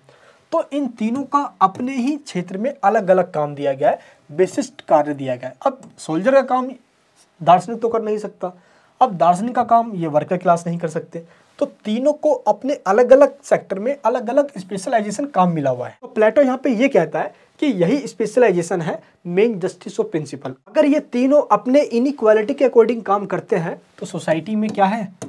जस्टिस है। अगर एक व्यक्ति अपने आत्मा के तीनों गुणों के अकॉर्डिंग काम करता है, मान लो कि एक व्यक्ति है जिसका नाम है ए और इसके अंदर डिजायर है, तो डिजायर तो यहाँ पे है तो ये वर्किंग क्लास में जाएगा। मान लो पर्सन बी है और उसके अंदर है सोल्जर बनने की पावर, क्रेजनेस है, तो वो सोल्जर बनेगा। तो जो अपने इस एबिलिटी के अकॉर्डिंग काम करता है तो वो जस्टिस कहलाएगा। तो प्लेटो यहाँ पे कहता है कि एक इंसान के अंदर विशिष्ट शक्ति दी गई है, स्पेशलाइजेशन। एक इंसान में उसके तीनों गुणों के अकॉर्डिंग एक गुण ज्यादा दिया गया, इसी के अकॉर्डिंग वो अपना काम करता है, क्योंकि आत्मा के तीनों गुणों में एक ही गुण ऐसा है जो उस बंदे में सबसे ज्यादा है। क्लियर है यहाँ पे? अब सेकंड पॉइंट क्या है? हस्तक्षेप का सिद्धांत, यानी कि प्रिंसिपल ऑफ लेजिस्फेयर। इसका मतलब क्या होता है? अभी हमने ये देखा कि भाई एक इंसान के अंदर 3 गुण हैं आत्मा के। पहले के अकॉर्डिंग वो राजा बनेगा, दूसरे के अकॉर्डिंग वो सोल्जर बनेगा, तीसरे के अकॉर्डिंग वो वर्कर क्लास, पीजेंट, फार्मर्स, ये सब बनेगा। अगर ये अपने अपने अकॉर्डिंग अपने एरिया में काम करते हैं और बिना किसी इंटरफेयर के, तो ये जस्टिस कहलाएगा। प्लेटो अपने जस्टिस के प्रिंसिपल में ये कहता है कि कोई भी किसी के कार्य में, किसी के काम में इंटरफेयर नहीं करेगा। दार्शनिक अपना काम करेगा, राजा का काम, सोल्जर लोगों को डिफेंस देने का काम करेगा, और वर्कर क्लास इन दोनों को अपनी सर्विस प्रोवाइड करेंगे, यानी कि प्रोडक्शन करके, आर्टिसियंस अपना काम करके, पीजेंट्स अपना काम करके। तो इस तरीके से तीनों का अपना अपना काम होगा, कोई किसी के काम में इंटरफेयर नहीं करेगा। इसी वजह से क्या होगा, सामंजस्य तथा एकता का सिद्धांत, that means principle of harmony and unity, इन तीनों ही क्लास के अंदर यूनिटी बनी रहेगी। अब ये कैसे, प्लेटो यहाँ पे ये कहता है कि जैसे एक इंडिविजुअल इंसान के अंदर ये तीनों गुण पाए जाते हैं और यही इंसान मिलके स्टेट बनाते हैं, दैट मीन्स स्टेट में भी ये तीनों ही गुण पाए जाते हैं। इस तरीके से देखा जाए तो ये क्वालिटी जो है वो एक इंसान और एक स्टेट दोनों में है, क्योंकि इस लोगों से ही मिलकर स्टेट बना हुआ है। इसीलिए अगर ये तीनों मिलकर काम करते हैं तो हार्मनी और यूनिटी बनी रहेगी। तो प्लेटो यहाँ पे ये कहता है कि जो सबसे ऊपर है, यानी जो गार्जियन है, इसको क्या कहता है प्लेटो, गार्जियन कहता है। ये दार्शनिक गार्जियन है आप सभी का। इसलिए जो सोल्जर है इनको प्लस जो वर्कर क्लास है इनको, इन दोनों को ही गार्जियन की जो लीडरशिप है वो एक्सेप्ट करनी होगी। दैट मीन्स सोल्जर और वर्किंग क्लास को गार्जियन यानी कि जो फिलोसफर है उनके अंडर में ही काम करना होगा। प्लेटो ने ऐसा इसलिए कहा ताकि सोसाइटी में गार्जियन जो है यानी जो फिलोसफर है वो सबसे बुद्धिमान है, उसके बाद दुनिया की सारी नॉलेज है वो हमेशा सही करेगा। इसलिए हमेशा सोसाइटी में हार्मनी और यूनिटी बनी रहनी चाहिए।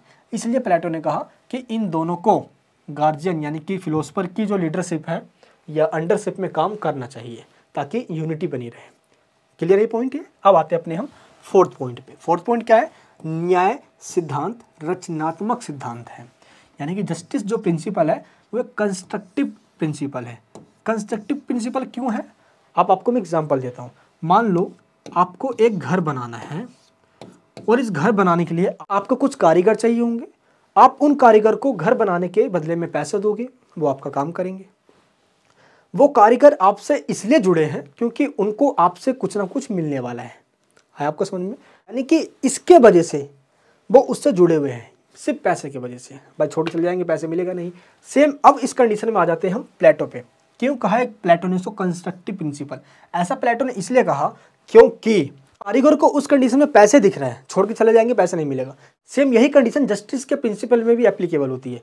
जस्टिस आपको वो काम करने से रोकता है जो काम आपको नहीं करना है, आपके अंदर वो क्वालिटी नहीं है, और जस्टिस आपको वही काम करने देता है जो आपके अंदर क्वालिटी है। दैट मीन्स क्योंकि जस्टिस का मेन प्रिंसिपल क्या है, अगर आप अपने उन गुण के अकॉर्डिंग काम कर रहे हो जो क्वालिटी आपकी आत्मा में है, उन तीनों में से कोई एक गुण आपके अंदर है ज़्यादा, आप उसके अकॉर्डिंग काम कर रहे हो। अगर आप उसके अकॉर्डिंग काम नहीं कर रहे हो तो जो जस्टिस है ये आपको ऐसा करने से रोकता है। प्लेटो का ये कहना है कि जस्टिस ही है जो आपको वो करवाता है जो आपको करना चाहिए, ये आपको वो काम करने से रोकता है जो आपको नहीं करना है। ये कौन करवाता है? ये जस्टिस करवाता है। ये एक इनविजिबल हैंड है जो आपको वो काम करने से रोक लेता है। ऐसा जब होता है जब मान लो आपको अंदर से सेटिस्फैक्शन नहीं मिल रहा होता उस काम को करने से। दैट मीन्स क्योंकि आपकी आत्मा में ही न्याय बसती है, जो जस्टिस है वो आपकी आत्मा में है, तो वो न्याय आपको रोक रही होती है। तेरे अंदर ये क्वालिटी है ही नहीं, ये तू कहाँ फंस रहा है, ये तुझे नहीं करना, फिर आप उस काम पे आ जाते हो। दैट मीन्स आपको वो काम करने से जस्टिस रोक देती है जो आपको नहीं करना चाहिए। ये बताया गया है न्याय सिद्धांत का रचनात्मक सिद्धांत में, दैट मीन्स कंस्ट्रक्टिव प्रिंसिपल के अंदर। क्लियर है? चलिए अब आ जाते हैं अपने हम फिफ्थ वाले पॉइंट पे, स्त्रियों को समान अधिकार। प्लेटो की खास बात यह है कि इसने पॉलिटिक्स में और डिफेंस में महिलाओं को भी इक्वल राइट्स दिया है, महिलाएं भी पार्टिसिपेट कर सकते हैं। नेक्स्ट पॉइंट क्या है, न्याय के दो प्रकार हैं, यानी कि 2 टाइप्स ऑफ जस्टिस। ये तो हमने अभी देखा था। पहला कौन सा है? सोशल जस्टिस, और दूसरा कौन सा है? Individual justice. सोशल का मतलब है सामाजिक न्याय और इंडिविजुअल का मतलब क्या है? व्यक्तिगत न्याय। व्यक्तिगत न्याय का मतलब क्या होता है कि एक इंसान के अंदर जो 3 गुण पाए जाते हैं वो अपने इन 3 क्वालिटी के अकॉर्डिंग काम कर रहा होता है जो उसके अंदर क्वालिटी है।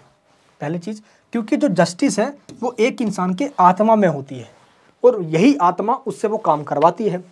अगर यही लोग मिलकर जब पूरा स्टेट बनाते हैं, क्योंकि लोगों से ही तो स्टेट बना है, तो ये कहलाती है सोशल जस्टिस। अगर एक इंसान इंडिविजुअल लेवल पे अपने अकॉर्डिंग काम कर रहा है जो उसके अंदर क्वालिटी है, तो ये कहलाती है इंडिविजुअल जस्टिस। तो सोशल जस्टिस जब सभी लोग मिलकर काम करेंगे, सभी लोग अपने आत्मा के अकॉर्डिंग काम कर रहे हैं। तो इंडिविजुअल जस्टिस जब एक ही इंसान अपने आत्मा के उस गुण के या उस क्वालिटी के अकॉर्डिंग काम कर रहा है जो उसके अंदर है, जो उसका न्याय, जो उसकी आत्मा उससे करवाना चाहती है या जो करवा रही है। तो इंडिविजुअल जस्टिस में सिंपल एक आँख वाला कंसेप्ट, और सोशल जस्टिस में दोनों आँख से देखो, सभी जनता दिखेंगे, सभी लोग दिखेंगे। तो ये हो गया आपका न्याय के दो प्रकार। इस तरीके से इंडिविजुअल जस्टिस और सोशल जस्टिस कोई बड़ा डिफरेंस तो यहाँ पे है नहीं, दोनों ही सेम यहाँ पे लगते हैं देखने में। तो बस आपको ये ध्यान रखना है कि इंडिविजुअल जस्टिस और सोशल जस्टिस आपस में बैलेंस बना के रखते हैं, क्योंकि एक इंसान अगर अपने अकॉर्डिंग काम कर रहा है, अपने उस गुण के अकॉर्डिंग काम कर रहा है, तो पूरी सोसाइटी भी अपने उस गुण के अकॉर्डिंग काम कर रहे होंगे, क्योंकि एक इंडिविजुअल नहीं पूरी सोसाइटी को बनाया है। अगर एक इंडिविजुअल अपने उस गुण के अकॉर्डिंग काम नहीं कर रहा, दैट मीन्स कहीं ना कहीं सोसाइटी में दिक्कत है और वहाँ पे जस्टिस नहीं हो पाएगी। इसलिए प्लेटो कहता है कि एक इंडिविजुअल काम कर रहा है तो सोसाइटी में सभी लोग फॉलो कर रहे हैं उस अपने गुण को, उस अपनी आत्मा की शक्ति को जो उसके अंदर है, चाहे विजडम है, विवेक है, सोल्जर यानी क्रेज है, या डिजायर यानी कि वर्कर क्लास बनने की ताकत है। तीनों में से कोई एक वर्ग तो बनेगा ही बनेगा भाई, वो किसी एक के गुण तो उसके अंदर होंगे ही। तरीके से इंडिविजुअल और सोशल आपस में बैलेंस बना के रखते हैं। बस कंसेप्ट को समझिए, कॉन्सेप्ट ही पावर है। नेक्स्ट पॉइंट क्या है? व्यक्तिवाद का विरोधी, दैट मीन्स एंटी इंडिविजुअलिज्म। इसका मतलब क्या होता है? प्लेटो के टाइम पे जो सोफिस्ट हुआ करते थे, सोफिस्ट का मतलब जो फिलोसफर उस टाइम के हुआ करते थे, वो काफ़ी भ्रष्ट और करप्टेड थे, क्योंकि उस टाइम इंडिविजुअल एक एक इंसान भ्रष्ट हो चुका था। प्लेटो इसी वजह से इंडिविजुअलिज्म के अगेंस्ट में हुआ और उसने ये कहा कि एक इंसान स्टेट के बिना नहीं रह सकता। तो अगर एक इंसान अपने स्वार्थ, अपने सेल्फनेस की वजह से काम करता है तो इससे स्टेट पे भी इम्पैक्ट पड़ेगा। इसलिए हमें इंडिविजुअल को सुधारना होगा, तभी स्टेट यानी पूरी सोसाइटी सुधर पाएगी। इसलिए प्लेटो क्या कहता है, यहाँ पे जो स्वार्थ का काम है, जो सेल्फनेस है, हमें उसको खत्म करना होगा। भ्रष्टाचार कर रहे हैं, जो करप्शन कर रहे हैं, इसके जगह पे सोशल वेलफेयर का कॉन्सेप्ट लेकर आना। एंड नेक्स्ट 8 पॉइंट क्या है? न्याय सिद्धांत के सहायक एवं अनिवार्य साधन। अगर जस्टिस प्रिंसिपल हमें इम्प्लीमेंट करना है तो उसके सहायक यानी कि इसेंशियल कुछ मीनिंग है, वो हमें समझना होगा। वो क्या है ये देखिए। प्लेटो कहता है कि जस्टिस का प्रिंसिपल तभी एप्लीकेबल हो सकता है जब सोसाइटी के अंदर ये दो प्रिंसिपल एप्लीकेबल होंगे, यानी इम्प्लीमेंट हो जाएंगे। पहला क्या है? एजुकेशन। ये बोलता है कि हमें सभी लोगों को एजुकेट करना होगा उनके अपने एबिलिटी के अकॉर्डिंग, और इसके लिए एक प्लानिंग बनाएंगे और इस स्ट्रक्चर के अंदर हम उनका एग्जाम भी लेंगे। जो फेल होगा उनको अलग काम देंगे और जो पास होगा उनको कंटिन्यू स्टडी करवाएंगे, ताकि उनके अंदर जो हैबिट्स है वो डेवलप करवाया जा सके। तो ये इसका एजुकेशन सिस्टम हो गया। एंड सेकंड है कम्युनिज्म का सिस्टम। और ये कम्युनिज्म का सिस्टम का मतलब ये होता है, मान लो जो सोल्जर है और जो फिलोसफर है, इन दोनों के ही पास अपनी कोई प्राइवेट प्रॉपर्टी नहीं होगी और ना ही अपनी कोई फैमिली होगी। अगर इनके पास अपनी कोई फैमिली हुई तो नेपोटिज्म का शिकार हो जाएंगे और पूरी प्रजा जो है इग्नोर हो जाएगी। डेट मीन्स ये प्रजा पे ध्यान ना देकर, पूरी पब्लिक पे ध्यान ना देकर ये अपनी फैमिली में लगे रहेंगे और इनको लालच आ जाएगा कि भाई हमें इसके लिए भी लेना है, हमें उसके लिए भी इकट्ठा करना है, हमें ये भी रखना है, वो भी रखना है। इसलिए इनके पास ना अपनी फैमिली होगी और ना ही इनके पास अपनी कोई प्रॉपर्टी होगी। इनकी फैमिली पूरी प्रजा है, पूरी जनता इनकी फैमिली है। तो इस तरीके से ये दो प्रिंसिपल देता है, एक एजुकेशन का, एक कम्युनिज्म का, शिक्षा का सिद्धांत और साम्यवाद का सिद्धांत। प्लेटो कहता है कि दोनों ही इंप्लीमेंट होने चाहिए, तभी जाके जस्टिस स्थापित होगा, यानी कि न्याय पर आधारित समाज होगा। 9th पॉइंट क्या है? दार्शनिक शासक। ये तो हमने पहले ही पढ़ लिया। प्लेटो चाहता था एक ऐसा किंग बनाना जो फिलोसफर हो, और अगर फिलोसफर किंग है तो समझ लो वह पूरा सोसाइटी जस्टिस पे आधारित है, यानी कि जस्टिस पे बेस्ड है। एंड 10th पॉइंट क्या है? मनोवैज्ञानिक दृष्टिकोण। यानी कि अगर देखें तो प्लेटो के द्वारा ये कहा गया कि एक इंसान अपने आत्मा के गुण के अकॉर्डिंग काम करेगा। अगर उसके अंदर विवेक है तो राजा बन जाए, अगर उसके अंदर क्रेजनेस है तो भाई वो सोल्जर बन जाए, अगर उसके अंदर डिजायर है तो वो वर्किंग क्लास में पीजेंट बन जाए, आर्टिसियंस बन जाए, लेबर जो भी बने, बट वर्किंग क्लास में वो बन जाए। ठीक है, तो ये बोलता है प्लेटो कि अपने आत्मा के गुण के अकॉर्डिंग जो उसके अंदर तीनों में जो सबसे ज़्यादा होगा वो बनेगा। तो प्लेटो यहाँ पे ये कहता है कि वो मनोवैज्ञानिक दृष्टिकोण, एक साइकोलॉजिकल तरफ से हम देखें तो अगर मान लो एक इंसान के अंदर डिजायर है और वो वर्किंग क्लास के अंदर पीजेंट बनता है और वो वही काम सालों से, वर्षों से करता आ रहा है, तो जाहिर सी बात है उसकी रुचि भी उस काम में हो जाएगी, उसको इंटरेस्ट आने लग जाएगा और उसकी स्किल भी काफ़ी बढ़ जाएगी। मान लो कोई आर्टिसियन है, तो अलग अलग लोग अगर अपने ही काम में वर्षों से काम करते आ रहे हैं तो उनकी जो रुचि है, जो इंटरेस्ट है वो बढ़ेगा, प्लस स्किल भी बढ़ेगी। तो इससे उन्हीं लोगों को फायदा होगा। प्लेटो यहाँ पे ये बताता है। नेक्स्ट पॉइंट क्या है? सावयवी एकता का सिद्धांत, यानी कि principle of organic unity. That means एक इंडिविजुअल इंसान स्टेट में रहता है वो स्टेट का अभिन्न पार्ट है, यानी वो स्टेट के बिना नहीं रह सकता। इसलिए वो कहता है कि स्टेट का पार्ट होने की वजह से वो अपने जो एबिलिटी है उसके अकॉर्डिंग काम करता है और स्टेट का छत्रछाया में काम करता है। इसलिए एकता स्थापित रहती है और इस एकता की वजह से स्टेट और इंडिविजुअल इन दोनों में जो रिलेशन है वो बना रहता है। 12 पॉइंट क्या है? नैतिकता का सिद्धांत। यानी कि प्लेटो ने अपने इस प्रिंसिपल के अंदर ये कहा है कि जो भी आपके अंदर गुण हैं इन तीनों में से आप स्वेच्छा से अपनी मर्जी से उस गुण के अकॉर्डिंग काम कीजिए और अपने उस कर्तव्य को निभाइए। यानी कि प्लेटो ने आपको ऑब्लिगेशन दैट मीन्स ड्यूटीज़ दी है, राइट्स नहीं दिए। प्लेटो यहाँ पे ड्यूटीज़ की बात करता है, नैतिकता की बात करता है। हमें मोरलिटी के प्रिंसिपल पे चलना चाहिए, हमें गलत रास्ता कभी नहीं अपनाना चाहिए। नेक्स्ट 13 पॉइंट का है आदर्श राज्य का रक्षक। जो आइडियल स्टेट बनाने की बात कर रहा है प्लेटो, जो ये सपने देख रहा है जहाँ का एक राजा ऐसा होना चाहिए, वहाँ पे न्याय पे आधारित राज्य होना चाहिए, जस्टिस पे बेस होना चाहिए, वहाँ पे सभी एजुकेटेड होने चाहिए, क्राइम नहीं होना चाहिए, इस तरीके के जो सपने पाल रखा है प्लेटो ने, उसकी रक्षा कौन करेगा? उसकी रक्षा कौन करेगा? गार्जियन करेगा। गार्जियन कौन है? फिलोसफर, जो राजा है, जिसके पास विजडम है, जिसके पास विवेक है, जिसके पास बुद्धि है। तो प्लेटो यहाँ पे ये कहता है जो आइडियल स्टेट बनेगा उस आइडियल स्टेट की रक्षा दार्शनिक दैट मीन्स राजा करेगा। कैसे करेगा? वहाँ पे न्याय की स्थापना करके। इसका इस्टेब्लिशमेंट का मतलब क्या होगा कि सभी लोग अपने गुण अपने क्वालिटी के अकॉर्डिंग काम करेंगे, एक दूसरे के काम में कोई इंटरफेयर नहीं करेंगे। क्लियर है? यहाँ तक समझ में आ गया आप सभी को? तो इस तरीके से सारे हमारे पॉइंट्स है फीचर्स के। तो सोसाइटी में चेंज लाने के लिए तो दो चीज़ तो प्लेटो ने कह दी है, ये चीज़ आपको अच्छे से समझ लेना है। पहला एजुकेशन, दूसरा कम्युनिज्म। अब कोई बीमार हो जाएगा तो उसको दवाई देना पड़ेगा इलाज करने के लिए ताकि वो ठीक हो। ऐसे ही जो करप्टेड लोग हैं उनको ठीक करने के लिए प्लेटो एजुकेशन देने की बात करता है। तो ये तो होगी पॉजिटिव पॉइंट। लेकिन जो सेकंड पॉइंट है वो कम्युनिज्म वाला, वो थोड़ा नेगेटिव है। इसने कहा कि उनकी प्राइवेट प्रॉपर्टी भी ले लेंगे और उनके पास अपनी कोई फैमिली भी नहीं होगी। ये दो चीज़ करके ये न्याय को स्थापित करना चाहता है, ये जस्टिस पे बेस्ड सोसाइटी बनाना चाहता है। तो ये प्लेटो के ये जो मेन कैरेक्टरिस्टिक्स है, आई होप आपको ये टॉपिक समझ में आ गया होगा। इसके बाद हम बात करते हैं प्लेटो के सिद्धांत का महत्व क्या है, सिग्निफिकेंस ऑफ प्लेटोस थ्योरी। देखिए, समाज और राज्य में एकता स्थापित करता है प्लेटो का प्रिंसिपल, क्योंकि लोग अपने ही गुण के अकॉर्डिंग काम कर रहे हैं, किसी के काम में इंटरफेयर ना करने की बात कही गई है प्लेटो की तरफ से। सोसाइटी के अंदर अगर इलिटरेसी रेट काफ़ी इंक्रीज है तो ये समस्याओं का जड़ है।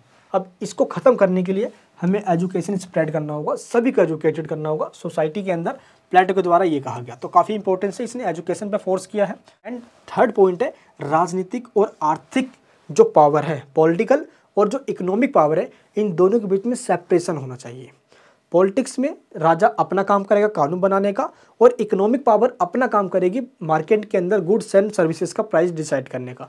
तो ये दोनों अलग अलग काम हो जाएंगे। तो इसलिए इंपॉर्टेंस इसका ये है कि प्लेटो ने यूनिटी पे सबसे पहले ज़्यादा फोकस दिया है, सबसे ज़्यादा यूनिटी पे बात करिए, दूसरा एजुकेशन पे बात करिए, एंड तीसरा इकोनॉमिक और पॉलिटिकल पावर में सेपरेशन की बात करिए। तो प्लेटो के जो थ्योरीज है उसके मेन 3 इंपॉर्टेंस है, ये चीज़ आपको समझ में आ जाना चाहिए। चलिए अब बात करते हैं अपने हम नेक्स्ट पॉइंट की। प्लेटो के न्याय सिद्धांत की आलोचना भी की जाती है, कुछ अच्छाइयाँ हैं तो इसकी बुराइयाँ भी है। अब वो बुराइयाँ क्या है, चलिए एक एक करके देखते हैं। आलोचना का जो सबसे फर्स्ट पॉइंट है वो क्या कहता है कि प्लेटो का जो न्याय है वो केवल नैतिक है, वो एक मोरल है लेकिन लीगल नहीं है। देखो, अगर आपको लोगों से बात मनवानी है तो आपको उसको लीगल करना ही होगा। अगर नोटबंदी लीगल नहीं होता तो लोग लाइनों में खड़े नहीं होते मेरे दोस्त। अब प्लेटो ने तो ये कह दिया भाई कि ये न्याय सिद्धांत है, लोग अपने इन तीनों आत्मा के गुणों के अकॉर्डिंग काम करेंगे, ना जाने कितनी सारी इतनी बातें कह दी, लेकिन ये लीगल थोड़ी है भाई, ये तो एक रिस्पॉन्सिबिलिटी है, जस्ट एक ड्यूटी है लोगों की। सबसे पहले इस चीज़ को लेकर प्लेटो की आलोचना की जाती है, क्रिटिसाइज किया जाता है। एंड सेकंड पॉइंट क्या है, प्लेटो ने राइट्स पे बात नहीं करी है कहीं पे भी, प्लेटो बस ड्यूटीज़ पे बात कर रहा है। फिलोसफर की ये ड्यूटीज़ है, सोल्जर की ये ड्यूटीज़ है, वर्कर क्लासेस की ये ड्यूटीज़ है, आम पब्लिक की ये ड्यूटीज़ है। तो अलग अलग ड्यूटीज़ की बात कर रहा है, बट इसने कहीं पे भी राइट्स की बात नहीं करी है।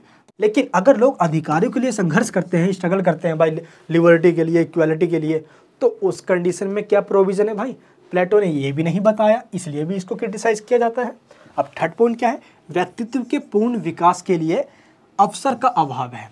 प्लेटो ने ये तो कह दिया कि भाई एक इंसान में जो ये 3 गुण हैं इसके अकॉर्डिंग वो एक ही काम करेगा बस। लेकिन ऐसा भी तो हो सकता है कि उस इंसान में वो गुण ना होकर कोई दूसरा गुण हो सकता है, या एक इंसान में मल्टीपल भी क्वालिटीज़ हो सकते हैं, लेकिन प्लेटो ने सिर्फ एक ही काम करने के लिए उसको लिमिटेड कर दिया है। ऐसे में उसका पूरा विकास तो हो नहीं पाएगा, पूरा डेवलप नहीं हो पाएगा ऐसे में तो उस इंसान का भाई। इसलिए भी प्लेटो को क्रिटिसाइज किया जाता है, क्योंकि एक इंसान के अंदर वो तीनों गुण भी इकट्ठे पाए जा सकते हैं, लेकिन प्लेटो कहता है कि नहीं भाई, एक इंसान में एक ही गुण होगा और वो उसी क्वालिटी के अकॉर्डिंग काम करेगा। इस चीज़ को लेकर भी प्लेटो को क्रिटिसाइज किया जाता है।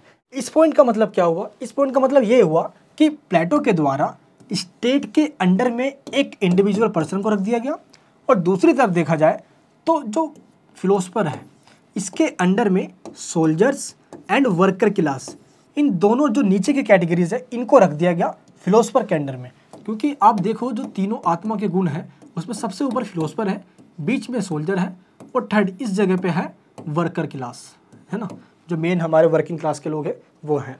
तो इन फिलोसफर के अंडर में सोल्जर और वर्किंग क्लास को रख दिया गया है। अगर इस तरीके से सोसाइटी के अंदर तीन क्लासेस को डिवाइड कर दिया जाएगा, ऐसे जो डिवाइड एंड रूल की पॉलिसी है वो आ जाएगी। इसमें संघर्ष भी हो सकता है, और इस संघर्ष और इस स्ट्रगल की वजह से ना जाने कितनी प्रॉब्लम्स पैदा हो जाएगी, इसका समाधान प्लेटो ने नहीं बताया है।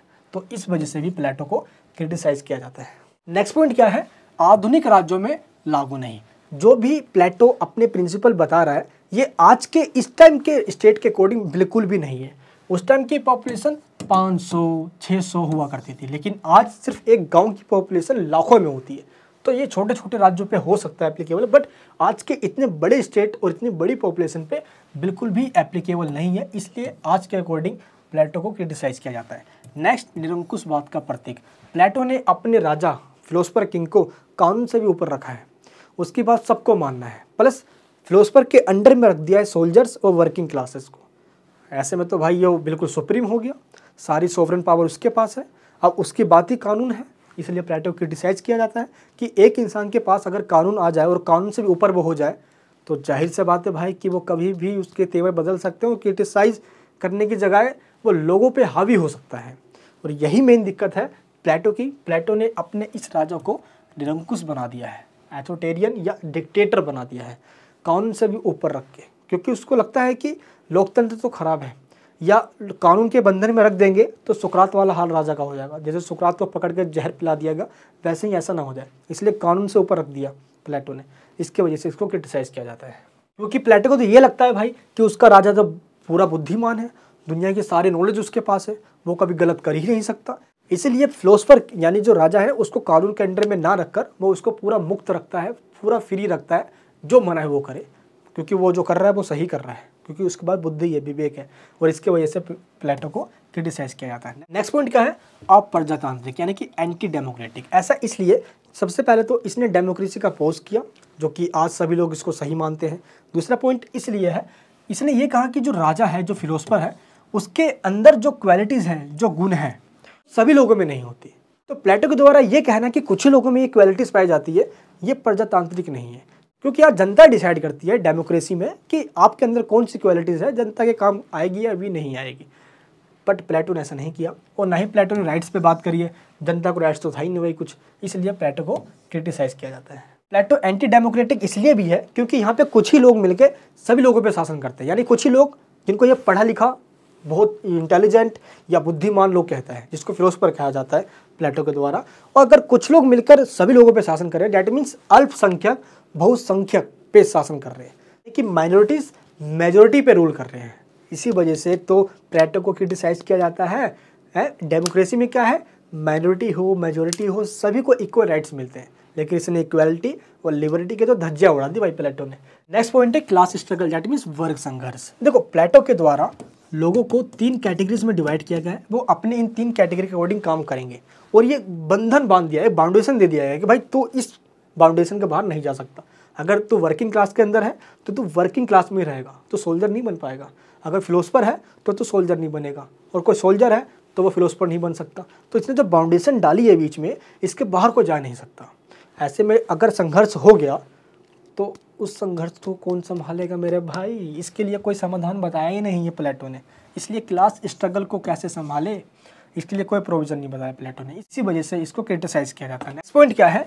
सामान्य जनता पर अविश्वास, यानी कि जो सबसे निचली यानी कि जो वर्किंग क्लास के लोग हैं प्लेटो उन पे तो बिल्कुल विश्वास ही नहीं करता। वो ये कहता है कि जो फिलोसफर के अंदर जो क्वालिटीज़ होती है जो वर्किंग क्लास और सोल्जर में नहीं पाई जा सकती और ये शासन नहीं कर सकते, इनके अंदर वो क्वालिटीज़ नहीं है, ये कहकर प्लेटो ने डिस्क्रिमिनेशन को और ज़्यादा बढ़ा दिया। इसी वजह से प्लेटो को क्रिटिसाइज़ किया जाता है। ऐसे कोई बीमार इंसान है तो वह डॉक्टर के भरोसे ही बैठा रहता है, भाई डॉक्टर आएगा मुझे ठीक करेगा, वही है मेरा करता धरता, वही मुझे ठीक कर सकता है, वही मेरी ज़िंदगी का सब कुछ है। वैसा ही सेम प्लेटो ने भी पीजेंट्स वगैरह या सोल्जर्स हो गए, इन दोनों को जो फिलोसफर है उनके अंडर में रख दिया है। डैट मीन्स फिलोसफर वाली क्वालिटीज़ इन दोनों में हो ही नहीं सकते, सोल्जर्स और पीजेंट्स में, वर्किंग क्लास वालों में। इसीलिए क्रिटिसाइज किया जाता है प्लेटो का। नेक्स्ट पॉइंट क्या है? विरोधाभास सिद्धांत, यानी कि कॉन्ट्रडिक्शन प्रिंसिपल। ये थोड़ा इंपॉर्टेंट है, सही से समझना। एक जगह पे प्लेटो साहब ये कह रहे हैं कि ये तीनों वर्ग जो हैं वो अपने अपने फील्ड में स्वतंत्र रूप से काम करेंगे और एक दूसरे के काम में कोई इंटरफेयर नहीं करेगा। ये हमने पहले पढ़ा ना। दूसरी जगह पे प्लेटो साहब ये कह रहे हैं कि जो विजडम है, विजडम का मतलब क्या होता है? विवेक है, यानी कि जो फिलोसफर है यानी जो किंग है, राजा के अंडर में सोल्जर और वर्किंग क्लास ये दोनों काम करेंगे। यानी कि सोल्जर और वर्किंग क्लास के लोगों को फिलोसफर की जो अंडरशिप है इसको एक्सेप्ट करना होगा, तभी यूनिटी बनी रहेगी। ये क्या बात है भाई? एक जगह वो इंटरफेयर नहीं करेंगे, एक जगह पे प्लेटो भाई अंडरशिप में डाल रहे हैं दोनों को, ऐसा कैसे चलेगा? इस वजह से प्लेटो को क्रिटिसाइज किया जाता है। क्रिटिसिज्म का नेक्स्ट पॉइंट क्या है? 11th पॉइंट, अब मनोवैज्ञानिक यानी द साइकोलॉजिस्ट। दैट मीन्स कि जो फिलोसफर है और जो सोल्जर है इनको अपनी निजी फैमिली एंड प्राइवेट प्रॉपर्टी रखने का परमिशन नहीं होगा। अगर ये ऐसा करते हैं तो भेदभाव बढ़ेगा और ये नेपोटिज्म में फंस जाएंगे, इससे प्रजा का भला नहीं हो पाएगा। इसलिए प्लेटो ने ये कहा कि इनको अपनी फैमिली भी छोड़ देना चाहिए, बाल बच्चे सबसे विदा जुदा हो जाएंगे। ये इनको पता भी नहीं होगा इनका बच्चा कौन सा है। जब इनका बच्चा छोटा पैदा ही हो रहा होगा उसी टाइम में इनके बच्चे को अलग कर दिया जाएगा, फैमिली सब कुछ अलग। इसलिए प्लेटो के द्वारा जो ये सिद्धांत दिया गया फेमिनिज्म का, फैमिली से और प्रॉपर्टी से, ये सरासर गलत है। क्योंकि आज एक राजा अपनी बिना फैमिली के कैसे रह सकता है? जाहिर सी बात है भाई, एक मनोवैज्ञानिक बात ये कर रहा है प्लेटो, इस वजह से प्लेटो को भी क्रिटिसाइज किया जाता है। नेक्स्ट पॉइंट 12 पॉइंट क्या है? श्रम विभाजन की प्रणाली का अभाव, absence of a system of division of labour. That means Plato ने ये तो कह दिया भाई कि जिसके अंदर जो क्वालिटी है वो उसके अकॉर्डिंग काम करेगा। अगर आपके अंदर विवेक है तो आप राजा बनोगे, अगर आपके अंदर क्रेजनेस है, अगर आपके अंदर क्रेज है, साहस है, वीरता है, तो आप भाई सोल्जर बनोगे, डिफेंस में जाओगे, आर्मी बनोगे, लोगों की सुरक्षा करोगे। एंड अगर आपके अंदर डिज़ायर है, टेम्परेंस, आप पैसेंस आपके अंदर है, तो आप बनोगे पीजेंट। वर्किंग क्लास में आप फार्मर बनोगे, आर्टिसियंस बनोगे। लेकिन पता कैसे लगाए कि भाई इसके अंदर कौन सी क्वालिटी है, इसके अंदर कौन सी क्वालिटी है? हमें पता कैसे लगाएंगे इसके बारे में इतनी बड़ी पॉपुलेशन के अंदर? ये भी तो एक मेन प्रॉब्लम है यार। आखिर पता कैसे लगाए? प्लेटो ने तो इतनी आसानी से कह दी, आपके आत्मा में 3 गुण है, उसके अकॉर्डिंग काम करना है, जो गुण सबसे ज़्यादा आपके अंदर पाया जाता है। आखिर पता कैसे लगाए इसके बारे में? अगर हम भारत की बात करें, भारत के अंदर लोगों के बाल पक जाते हैं सिर्फ ये पता करने में कि भगवान ने धरती पे हमें भेजा ही क्यों है भाई, हमें पता ही नहीं चल रहा है। ग्रेजुएशन निकल जाता है, उनको यही नहीं पता होता कि भाई हमें करना क्या लाइफ के अंदर, पर्पज ही नहीं पता होता। लोगों को यही नहीं पता चल पाता कि मेरी स्ट्रेंथ क्या है, मेरी वीकनेस क्या है। और प्लेटो बोल रहा है भाई कि अपने उस क्वालिटी के अकॉर्डिंग काम करना है। अब प्लेटो ने यहाँ तक ये तो कह दिया, अब रास्ता ही बता देता। प्लेटो ने रास्ता भी बताया। प्लेटो ने कहा कि हम एजुकेशन देंगे। अब एजुकेशन के दम पे हम लोगों को अपने टैलेंट दिखाएंगे, एंड टाइम पे उनसे एग्जाम लेंगे, जो फेल हो जाएगा हम समझ जाएंगे ख़त्म है, फिर एग्ज़ाम लेंगे एंड उसमें पास हो गया तो उसको और आगे कंटिन्यू स्टडी करवाएंगे। तो यही सेम क्राइटेरिया आज भी हमारे देश के अंदर है, एग्ज़ाम का एग्ज़ाम बस ख़त्म। बट यही चलता जा रहा है। कई बार एग्ज़ाम्स भी आपके अंदर की क्वालिटी को नहीं पहचान पाते, जो चीज़ आप अच्छी से पहचान सकते हो। इसलिए मैं हमेशा कहता आया हूँ, अगर आप अपने बारे में सही से जानना चाहते हो तो अपने ऊपर टाइम बिताओ, अपने ऊपर टाइम दो। आज अब 20, 22, 25 साल के हो गए होगे, आपने अपने ऊपर 25 मिनट भी सही से दिया है? ज़रा खुद से सोचो, अपने आप से खुद से बात करके देखो, अपने अंदर से जवाब मिलेगा, बेटा तू ये कर सकता है या तू ये कर सकती है। मैं सच बता रहा हूँ दोस्त, आज मैं टीचर इसलिए नहीं बन पाया कि मुझे पढ़ाना अच्छा लगता है, मैं टीचर इसलिए बन पाया अंदर से एक आवाज़ आई कि वो टॉपिक तू समझा जो तुझे अच्छा लगता है। इसी वजह से बस आप सभी का प्यार है और आपके सामने खड़ा हूँ। नेक्स्ट पॉइंट क्या है? अनुभव का कोई महत्व नहीं है, experience doesn't count. That means अब मान लो कि आप लंबे टाइम से अब वर्किंग क्लास में आप हो और वर्किंग क्लास में ही आप काम करे जा रहे हो, आप भूल से भी सोल्जर में नहीं जा सकते। अब फिलोसफर तो भूल ही जाओ, बन ही नहीं सकते। अगर आप सोल्जर में हो तो आप वर्किंग क्लास के अंदर काम नहीं कर सकते। आपकी जो एक्सपीरियंस चाहे किसी भी फील्ड में हो, अगर आपके आत्मा में अगर एक क्वालिटी मिल गई उस एजुकेशन सेक्टर में जो प्लेटो के द्वारा बनाई गई है, तो आपको उसी में डाल दिया जाएगा। एक्सपीरियंस बाढ़ में जाए। क्लियर है यहाँ पे? इसलिए प्लेटो को क्रिटिसाइज किया जाता है। नेक्स्ट पॉइंट क्या है? अधिकारों और दंड की व्यवस्था का अभाव। देखो, प्लेटो के द्वारा जो प्रिंसिपल्स बना दिए गए हैं या जस्टिस थ्योरी दे दी गई है, अब उनका वॉयलेंस अगर होगा तो उनको पनिशमेंट कैसे देंगे उस अपराध के लिए जो उन्होंने किया है, जो उन्होंने रूल्स को तोड़ा है। इसके लिए इसने कुछ बताया ही नहीं भाई, ये भी तो बताना चाहिए था, इसलिए इसको क्रिटिसाइज किया जाता है। अब लोग मान लो इंटरफेयर कर रहे हैं एक दूसरे के काम में, मान लो कि फिलोसफर सोल्जर के काम में इंटरफेयर कर रहा है, अब सोल्जर वर्किंग क्लास के काम में इंटरफेयर कर रहा है, या वर्किंग क्लास सोल्जर के काम में इंटरफेयर कर रहा है। इंटरफेयर की वजह से जो अनबैलेंस्ड बनेगा उनमें लोग वायलेंस करेंगे रूल्स का, तो उनको हम कैसे पनिशमेंट देंगे? इसके लिए प्लेटो साहब ने कोई रूल नहीं बनाया। वाह भाई वाह।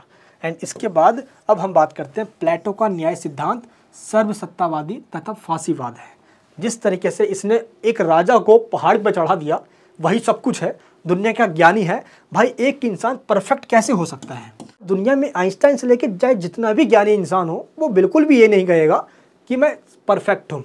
आप जरा खुद देखिए, सुकरात को बहुत नॉलेज था, वो एक ही बात कहता था कि मैं इतना जानता हूँ कि मैं कुछ नहीं जानता। इस बात के अंदर बहुत गहरी मीनिंग है। और ये भाई प्लेटो साहब अपने राजा को दुनिया का सबसे ज्ञानी बता बैठे, और इसीलिए उसको सर्वसत्तावादी, कानून से ऊपर, कानून के बंधन से मुक्त और फांसीवाद का जो कंसेप्ट है उसको ला बैठे। इसलिए भी प्लेटो को क्रिटिसाइज किया जाता है। आई होप आपको ये टॉपिक समझ में आया होगा। कंक्लूजन में हम ये कह सकते हैं कि आज इंडियन पॉलिटिक्स या वर्ल्ड पॉलिटिक्स या पॉलिटिक्स के अंदर हम प्लेटो की जो एजुकेशन की सिस्टम है, हम उनको जरूर इंप्लीमेंट कर सकते हैं कि भाई नेताओं के लिए भी एजुकेशन कंपलसरी किया जाए, मैंडेटरी किया जाए। अनपढ़ लोग संसद में बैठे हैं और पढ़े लिखे लोग मुखर्जी नगर के पीजी में बैठे हैं। इसी वजह से आज देश का सत्यानाश हुआ पड़ा है। मैंडेटरी करो इन नेताओं के लिए भी एजुकेशन, जैसे आज हम सभी स्टूडेंट्स के लिए किया हुआ है गवर्नमेंट जॉब के अंदर। एंड सेकंड थिंग ये है कि पॉलिटिक्स में जो चालबाजी आती है आज देखते हैं हम, तो उन नैतिकता की बातों को हम अपना सकते हैं जो प्लेटो ने कहा है कि हमें छल कपट नहीं करना है, हमें सच्चाई के राह पे चलना है। तो कहीं ना कहीं कुछ जो मोरलिटी की बात है प्लेटो की, उनको तो ज़रूर अपनाया जा सकता है। आई होप आपको प्लेटो का जो थ्योरी ऑफ जस्टिस है ये समझ में आ गया होगा। इस तरीके से हमने ये देखा कि सुकरात के बाद प्लेटो। इस वीडियो के अंदर हमने फिलोसफर किंग का concept and concept of justice, ये दोनों हमने कंप्लीट कर लिया है। और इस टॉपिक का नोट, जिसके अंदर मैंने आपको इस पूरे सिलेबस का इंपॉर्टेंट क्वेश्चन विद आंसर्स अपने ही लैंग्वेज में बहुत इजीली तरीके से की पॉइंट्स के साथ आपको फ्लो चार्ट, डायग्राम सभी तरीके से समझाया हुआ है। तो आप उस नोट्स को जरूर लेना। मार्केट से 10 ईयर लोगे, कोई बुक लोगे, उनसे भी बेहतर आपको नोट्स मिलेंगे। और उसी नोट्स में से आपके एग्जाम में क्वेश्चंस भी आने वाले हैं। तो आपको सभी सब्जेक्ट्स के नोट्स मिल जाएंगे। BA political science honours semester 5 notes link पे क्लिक कीजिए, जिसका लिंक आपको नीचे वीडियो के डिस्क्रिप्शन बॉक्स में दिया गया है। और नोट्स को लेकर अभी से पढ़िए। ये वीडियो कैसी लगी नीचे मुझे कमेंट बॉक्स में बताइए। लिंक आपको नीचे वीडियो के डिस्क्रिप्शन बॉक्स में दी हुई है, आप चेक कीजिए और इस वीडियो का नेक्स्ट पार्ट देख लीजिए। जय हिंद, जय भारत।